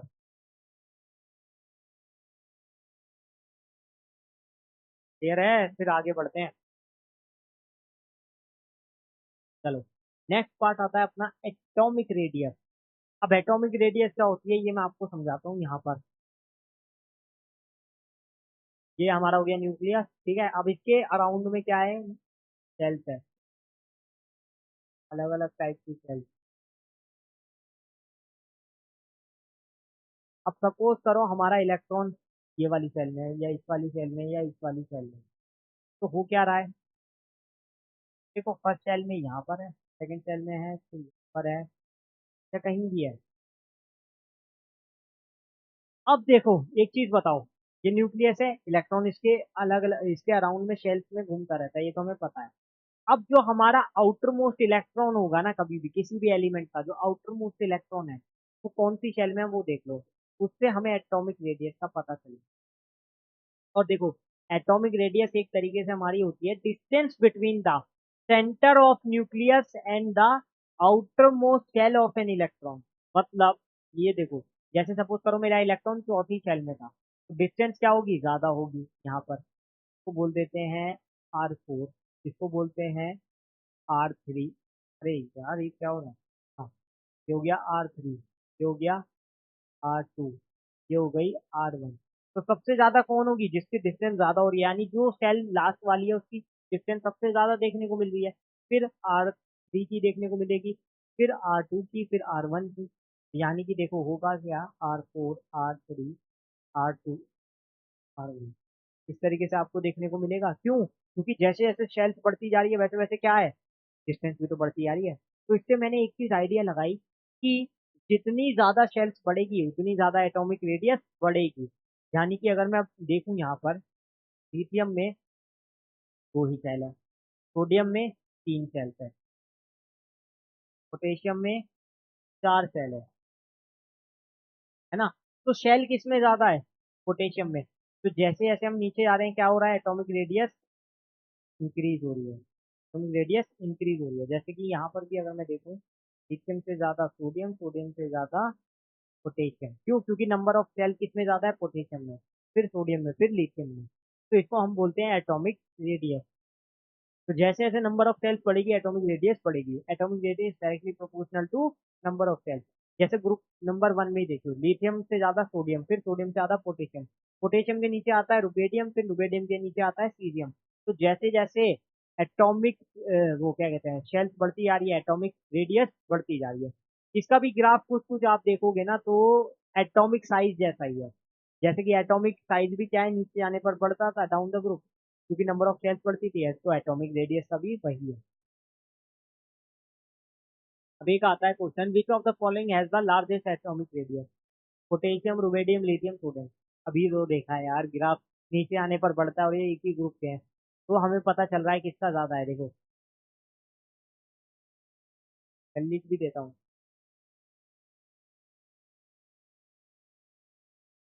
यहाँ पे देख लो किसकी ज्यादा होगी, रुबेडियम की ज्यादा होगी, obvious सी बात है। ठीक है। अब आता है हमारे कुछ ऐसे पीरियोडिक ट्रेंड्स जिसमें बच्चे ज्यादा से ज्यादा कंफ्यूज हो सकते हैं, है ना। अब हम पढ़ेंगे electron affinity, ionisation energy, ionisation potential, और फिर इलेक्ट्रोनेगेटिविटी। उसमें ज्यादातर बच्चे फंस जाते हैं, मैंने ये चीज नोटिस किया है। लेकिन मैं आपको फंसने नहीं दूंगा, टेंशन नहीं। अब देखो आयनाइजेशन पोटेंशियल या आयनाइजेशन एनर्जी क्या होती है। तो देखो कोई भी इलेक्ट्रॉन है, कोई भी इलेक्ट्रॉन है, ऑब्वियस सी बात है वो किसी एलिमेंट, किसी भी एटम में अगर हम देख रहे हैं, लेकिन यहाँ पर एक कंडीशन फिक्स करती है, वो आइसोलेटेड गैसियस एटम होना, मतलब गैसियस फॉर्म में होना चाहिए एटम। तो यानी कि किसी भी एटम को, किसी भी एटम में से इलेक्ट्रॉन को निकालने के लिए, क्योंकि इलेक्ट्रॉन क्या है, उसमें बाउंडेड है, ऑब्वियस सी बात है, तो उसको हमें निकालने के लिए जितनी भी एनर्जी रिक्वायर्ड होती है, यानी कि energy required to remove an electron from an gaseous atom is ionisation potential और आयनाइजेशन एनर्जी। तो यानी कि मुझे जो भी इलेक्ट्रॉन निकालने के लिए, किसी भी गैसियस एटम में से इलेक्ट्रॉन निकालने के लिए जितनी एनर्जी रिक्वायर्ड होगी, वो मेरी आयनाइजेशन एनर्जी है। और ये भी एक नहीं होती है, 3 होती है। First ionisation energy, second ionisation energy, third ionisation energy. Graph इसका वही होता है, लेफ्ट टू राइट जाने पर इंक्रीज करेगी, नीचे आने पर डिक्रीज करती है, क्योंकि इफेक्टिव न्यूक्लियर चार्ज बढ़ता है। देखो, it is the amount of energy required to remove a loosely bound electron from the outermost shell of an isolated gaseous atom. It is measured in electrovolts. Electrovolts में करते हैं इसको। The energy required to remove the first electron is called the first ionization potential. The energy required to remove the second electron is called the second ionization potential. अब कई बार paper में ना question आता है, what is second ionisation potential या second ionisation energy. तो देखो ये आपको कंफ्यूज नहीं होना है, आपको बिल्कुल भी कंफ्यूज नहीं होना है। इसमें क्या है, फर्स्ट सेकंड वाला केस है कि सेकंड इलेक्ट्रॉन को निकालने के लिए जो भी एनर्जी रिक्वायर्ड होती है वो होती है सेकंड आयनाइजेशन। तो फर्स्ट इलेक्ट्रॉन को निकालने के लिए एनर्जी रिक्वायर्ड होती है वो फर्स्ट आयनाइजेशन एनर्जी या फर्स्ट आयनाइजेशन होती है। ठीक है। अब इसका ग्राफ क्या होता है, देखो पीरियड के अलोंग लेफ्ट टू राइट क्या होगा, और डाउन द ग्रुप क्या होगा।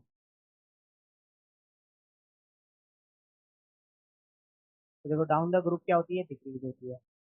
लेफ्ट टू राइट इंक्रीज होती है, क्योंकि इफेक्टिव न्यूक्लियर चार्ज बढ़ रहा है, ऑब्वियस सी बात है। लेकिन आपको उतना भी याद नहीं रखना, आप डायरेक्टली याद रख सकते हो left to right increase, down the group decrease. जैसे कि मैं बात करूं,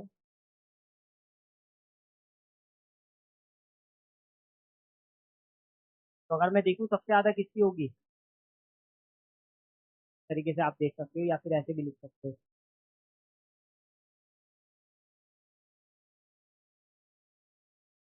क्योंकि डाउन द ग्रुप क्या हो रही है, डिक्रीज हो रही है, तो सबसे ज्यादा किसकी होगी, तो सबसे ऊपर होगा, यानी लिथियम, फिर सोडियम, फिर पोटेशियम, फिर रुबेडियम। और अब मैं बात कर लूं दूसरी तरफ, ऐसे जाने पर भी तो बढ़ रही है, तो सेकंड पीरियड के एलिमेंट ले लूं अगर मैं, लिथियम, बरेलियम, बोरोन, तो जो भी रहेगा वो इस तरीके से रहेगा। फिर क्या आता है, कार्बन, फिर क्लोरीन, क्लोरीन की और भी ज्यादा होगी, ऑक्सीजन से भी ज्यादा होगी। बट यहाँ पर कुछ केसेस भी देखने को मिलते हैं, जैसे नाइट्रोजन की ऑक्सीजन से ज्यादा हो जाती है, बरेलियम की बोरोन से ज्यादा हो जाती है। वो कुछ केसेस आते हैं कि इसमें स्टेबल कॉन्फ़िगरेशन होती है, बट आपको उतना ज्यादा नहीं जाना है डीप में अभी क्लास 10 के लिए। तो अभी के लिए आप इतना याद रख सकते हो। जैसे एक क्वेश्चन भी है, the correct order of increasing ionisation energy of beryllium, magnesium, calcium and SR. अब यहाँ पर क्या करोगे आप, देखो ये एक ही ग्रुप के है ना, ग्रुप नंबर 2 के। बेटा मांगे कार स्कूटर, बाप राजी। स्कूटर को कुछ आप अपने यहाँ भाषा में बोलते हैं ना, स्कूटर। स्कूटर को, और स्कूल को स्कूल, कुछ लोग बोलते हैं ऐसे। लेकिन फिलहाल यहाँ देखो ग्रुप 2 में क्या हो रहा होगा, नीचे जाने पर हमें पता है आयनाइजेशन एनर्जी क्या होती है, डिक्रीज होती है। तो सबसे ज्यादा होगी बरेलियम की, फिर मैग्नीशियम की, फिर कैल्शियम की, फिर सोडियम की। हमें क्या इंक्रीजिंग ऑर्डर बताना है ना, तो इस तरीके से होगा।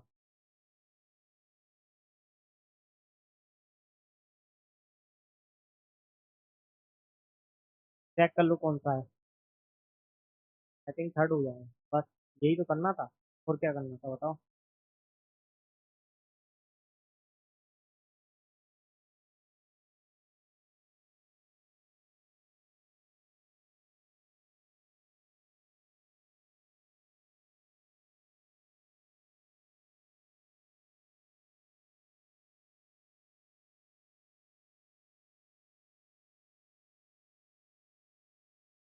है ना, काफी टाइम हो गया, जल्दी जल्दी करवाना पड़ेगा। देखो इलेक्ट्रॉन एफिनिटी, नेक्स्ट आता है इलेक्ट्रॉन एफिनिटी और इलेक्ट्रॉन गेन एंथैल्पी। अब देखो ये क्या है, अभी तक हमने पढ़ा इलेक्ट्रॉन को रिमूव कराने के लिए जो एनर्जी रिक्वायर्ड होती है उसको आयनाइजेशन एनर्जी, आयनाइजेशन पोटेंशियल। अब उल्टा कर दो, अब अगर मुझे इलेक्ट्रॉन को ऐड करना होगा तो मुझे एनर्जी रिक्वायर्ड नहीं होगी, एनर्जी रिलीज करनी होगी। क्योंकि देखो एनर्जी रिक्वायर्ड तब होती है जब मुझे इलेक्ट्रॉन निकालना पड़े खींच के। अब मुझे इलेक्ट्रॉन देना है, अंदर डालना है, ऐड करना है, तो क्या करना होगा, एनर्जी उल्टा रिलीज होगी। एनर्जी क्या होगी, रिलीज होगी वहां से। तो एनर्जी जो रिलीज होगी इलेक्ट्रॉन को ऐड करने में आउटर मोस्ट शेल में, कहाँ ऐड कर रहे हैं, आउटर मोस्ट शेल में। ऐसा तो है नहीं कि किसी भी शेल में ऐड कर देंगे, रिक्वायर्ड होगी आउटर मोस्ट शेल में तभी तो ऐड कर रहे होंगे। जैसे फ्लोरीन है 9 2,7, इसको एक इलेक्ट्रॉन चाहिए ऑक्टेट कंप्लीट करने के लिए, तो इसको आउटर मोस्ट शेल में एक इलेक्ट्रॉन ऐड करवाना है ना। उसके लिए क्या होगा, एनर्जी ऐड होगी, इसमें एनर्जी ऐड होगी। तो यहाँ पर जो एनर्जी ऐड होगी इलेक्ट्रॉन को ऐड करने के लिए उसको क्या बोलते हैं, तो बोलते हैं इलेक्ट्रॉन एफिनिटी। और ये भी हमारी पीरियड के अलोंग इंक्रीज करती है लेफ्ट टू राइट, और डिक्रीज करती है डाउन द ग्रुप। वही जो सेम इलेक्ट्रॉन, वो आयनाइजेशन एनर्जी का है, वही ग्राफ इसका रहता है। एक बार पढ़ लो, it is the amount of energy release when an electron is added to the outermost shell of an isolated gaseous neutral atom. The electron affinity increases in a period on moving from left to right and decrease in a group when we move down the group top to bottom.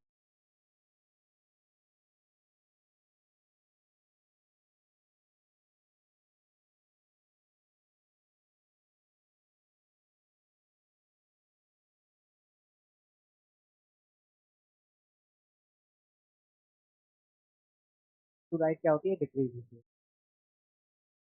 कितना मालूम है, same to same electron ionisation energy.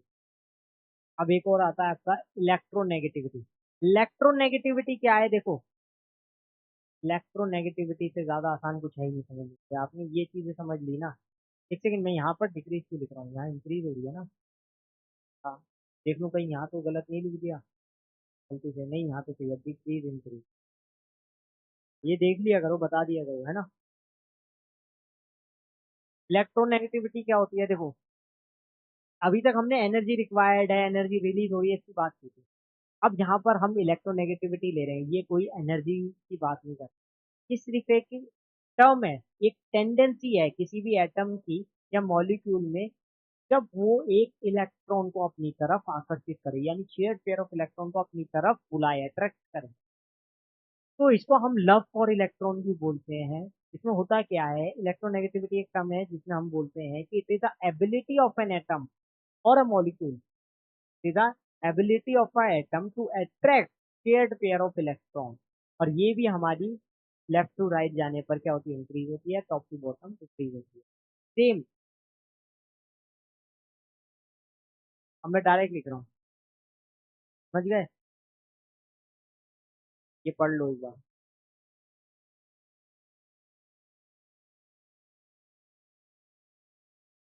इसका भी question आता है, the most electronegative element from the following element is, कौन होगा, magnesium होगा, क्लोरीन होगा, एल्यूमिनियम होगा या सल्फर होगा।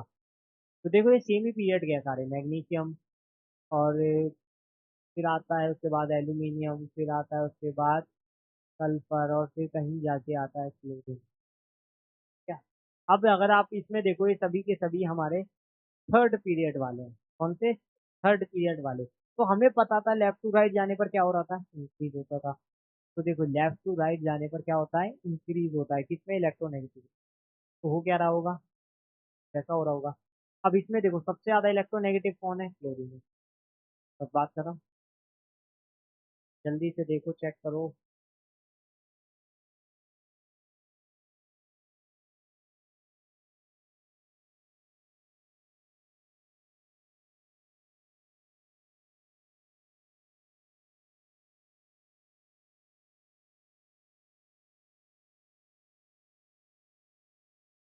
ठीक है, अब एक टॉपिक आता है हमारा नेचर ऑफ ऑक्साइड, मतलब पेन चेंज करता है, बहुत हो गया। तो देखो पहले बात करेंगे मेटल्स की। मेटल्स जो ऑक्साइड बनाते हैं वो बनाते हैं बेसिक ऑक्साइड। मेटल्स कौन सी ऑक्साइड बनाते हैं, बेसिक ऑक्साइड। जैसे कि एग्जांपल ले लेते हैं, किसका लूँ, चलो मैग्नीशियम का लेते हैं। यहाँ पर बन गया Mg, बैलेंस भी कर देता है हाथों हाथ, ठीक है? यहाँ पर बन गया। कैल्शियम ले लेते हैं, कैल्शियम भी मेटल है।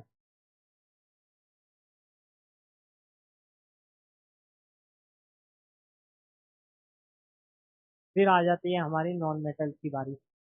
अब दूसरा पेन यूज करेंगे।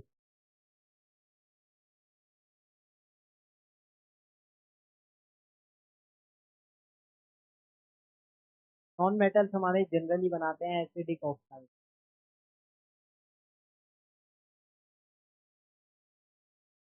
जैसे कार्बन ले लेते हैं,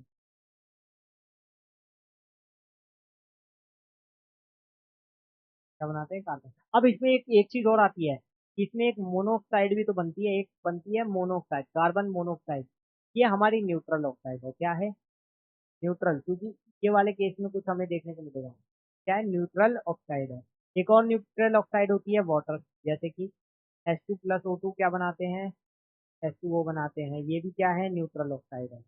ये भी क्या है, न्यूट्रल ऑक्साइड है। ये आपको याद रखनी है, ठीक है।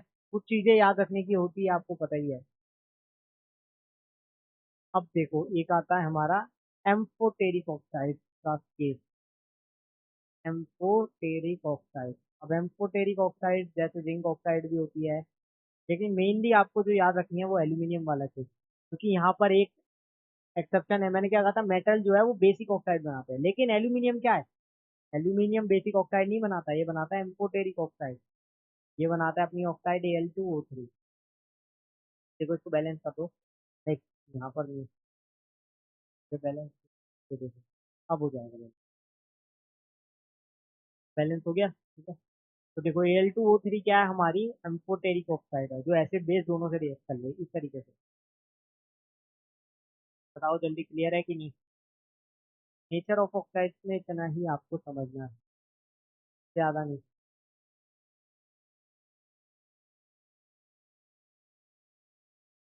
कुछ पार्ट्स है जैसे जो हमें समझने हैं। रिप्रेजेंटेटिव एलिमेंट्स यानी SNP ब्लॉक एलिमेंट, छोटे छोटे पार्ट्स है जो आपको पढ़ के चलना, बहुत ज्यादा नहीं बताऊंगा, छोटे छोटे। अब मुश्किल से मुझे लगता है 5 मिनट का ही बचा हुआ है। तो देखो सबसे पहले आता है, it include metals and non metal. बताइए हमें, एस ब्लॉक में मेटल भी होते हैं नॉन मेटल भी होते हैं। सबसे पहले तो हाइड्रोजन क्या होता है, नॉन मेटल। बाकी पूरे एस ब्लॉक में क्या है, मेटल्स है। तो हम ये नहीं कह सकते कि सारे के सारे मेटल्स ही हैं, है ना। पी ब्लॉक में देखो मेटल, नॉन मेटल, मेटलॉइड सब होते हैं। Metallic to non metallic transition across the period वो देखने को मिलती है। पीरियड पे जाने पर हमें मेटल से नॉन मेटल कैरेक्टर देखने को मिलते हैं। Next, form electrovalent and covalent compound. They form electrovalent and covalent compound, यानी कि इलेक्ट्रोवेलेंट होता है आयनिक, कोवेलेंट कंपाउंड आपको पता ही है, कार्बन जैसे कोवलेंट कंपाउंड बनाता है। और सोडियम क्लोरीन के साथ मिलके क्या आयनिक कंपाउंड बनाता है। मेटल्स जनरली इलेक्ट्रॉन दे के टेंडेंसी रख के क्या बनाते हैं, अपना आयनिक कंपाउंड बनाते हैं। Metallic nature is down the group. फिर है ग्रुप 1 2 गुड कंडक्टर्स, ग्रुप 15 17 पोर कंडक्टर्स। ऐसा क्यों है? क्योंकि ग्रुप 1 और 2 में जनरली सारे के सारे मेटल्स है, हाइड्रोजन को छोड़ के। और मेटल्स क्या है, गुड कंडक्टर्स होते हैं। और 16 17 में सारे के सारे क्या है, नॉन मेटल्स है, तो वो क्या है, हमारे bad conductor. Some elements in let show variable valency. ये वाला पार्ट अभी आपको नहीं देखना है, बस वेरिएबल वैलेंसी मतलब अलग अलग टाइप की वैलेंसी दिखा, ये है। Next, physical properties of alkali metals. Alkali पता है ना कौन से, ग्रुप 1 के एलिमेंट, G1 वाले, ठीक है। अब इसमें होता क्या है, ये सभी के सभी मेटल है, तो मेटल की प्रॉपर्टी दिखाओ। जैसे they are soft exceptional lithium to unit, they have a metallic lustre. Metallic lustre यानी कि मेटल में लस्टर बिहेवियर होता है ना, चमकने की क्षमता, जैसे कि सोना चमकता है, चांदी चमकता है, मतलब कुछ भी है। तो यही इसमें लस्टर बिहेवियर होता है, इसलिए इसको मेटल बोलते हैं। नेक्स्ट है, they are excellent conductors of heat and electricity, हमें पता ही है। They have low melting and boiling point, they have low density. Halogens की बात करें आप, हेलोजेंस बहुत इंपॉर्टेंट है, ग्रुप नंबर 17। ऐसे आप रख लिया करो, हेलोजन मतलब ग्रुप नंबर 17। अब इसमें होता क्या है देखो, elements of group 17A are called halogen. They consist of 4 elements, they consist of 4 elements, fluorine chlorine bromine iodine, ठीक है, फ्लोरीन क्लोरीन ब्रोमीन आयोडीन। इन सब की जो मुख्य बात है वो ये है कि सभी के लास्ट में 7 इलेक्ट्रॉन्स होते हैं। क्या होते हैं, 7 इलेक्ट्रॉन। मैं 2 एग्जाम्पल दे देता हूँ। और सभी क्या है, एक इलेक्ट्रॉन लेना चाहते हैं, यानी कि -1 चार्ज रखते हैं। वैलेंसी सबकी क्या होती है, 1 होती है, ये आपको पता ही होगा। ठीक है। फिजिकल प्रॉपर्टीज ऑफ हेलोजेंस देखो, they are non metal and occur as salt due to reactive nature. Second, they are bond bad conductors of heat and electricity. Third, they are atomic size increasing on moving down. वो तो सबका ही होता है, atomic size क्या होगा, नीचे आने पर इंक्रीज होगा, क्यों, नंबर ऑफ सेल्स बढ़ती है। Next, they are electronegativity decrease on moving down the group, वो भी सही है। इलेक्ट्रोनेगेटिविटी सभी की नीचे आने पर डिक्रीज होती है। Next, there electron affinity decreases on moving down the group, वो भी सबके लिए ही है। इलेक्ट्रॉन एफिनिटी सबकी ही नीचे आने पर डिक्रीज होती है। Their melting and boiling point increasing on moving down the group, वो भी सही है, क्यों, क्योंकि मॉलिक्यूलर मास बढ़ जाता है ना, ऑब्वियस बात है, एटॉमिक वेट भी तो बढ़ रहा है। नेक्स्ट है, एक क्वेश्चन दिया है, chlorine chlorine and bromine are put in one group on the basis of their similar properties. What are दो सिमिलर प्रॉपर्टीज? चलो एक मैं बताता हूँ, बाकी आप बताओ। जैसे पहली है, सिमिलर प्रॉपर्टीज क्या क्या है।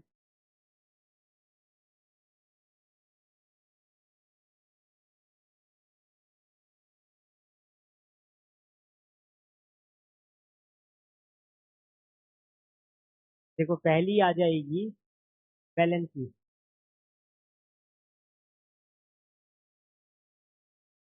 पहली है वैलेंसी, सबकी क्या होती है, 1। वैलेंसी सबकी क्या होती है, 1। सेकंड आती है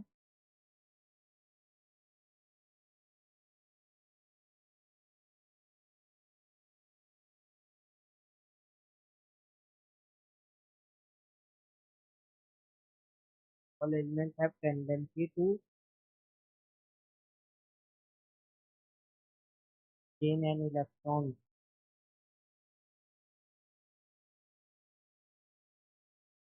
सभी क्या करते हैं, इलेक्ट्रॉन लेके खुद को एनायन बनाना चाहते हैं। क्या बनाना चाहते हैं, एनायन बनाना चाहते हैं। थर्ड है metallic properties, they all are non metal.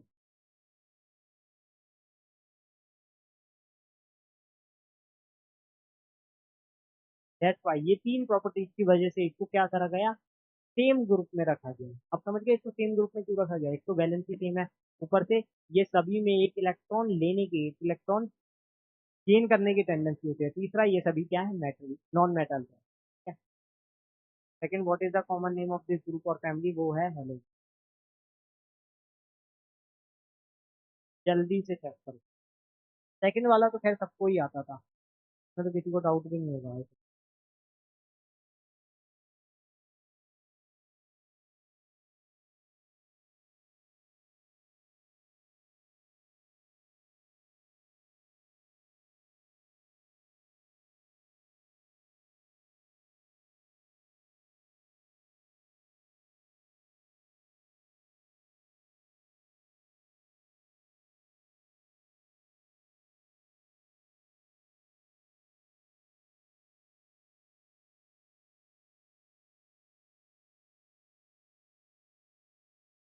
क्या समझ गए, चलो बस हो गया।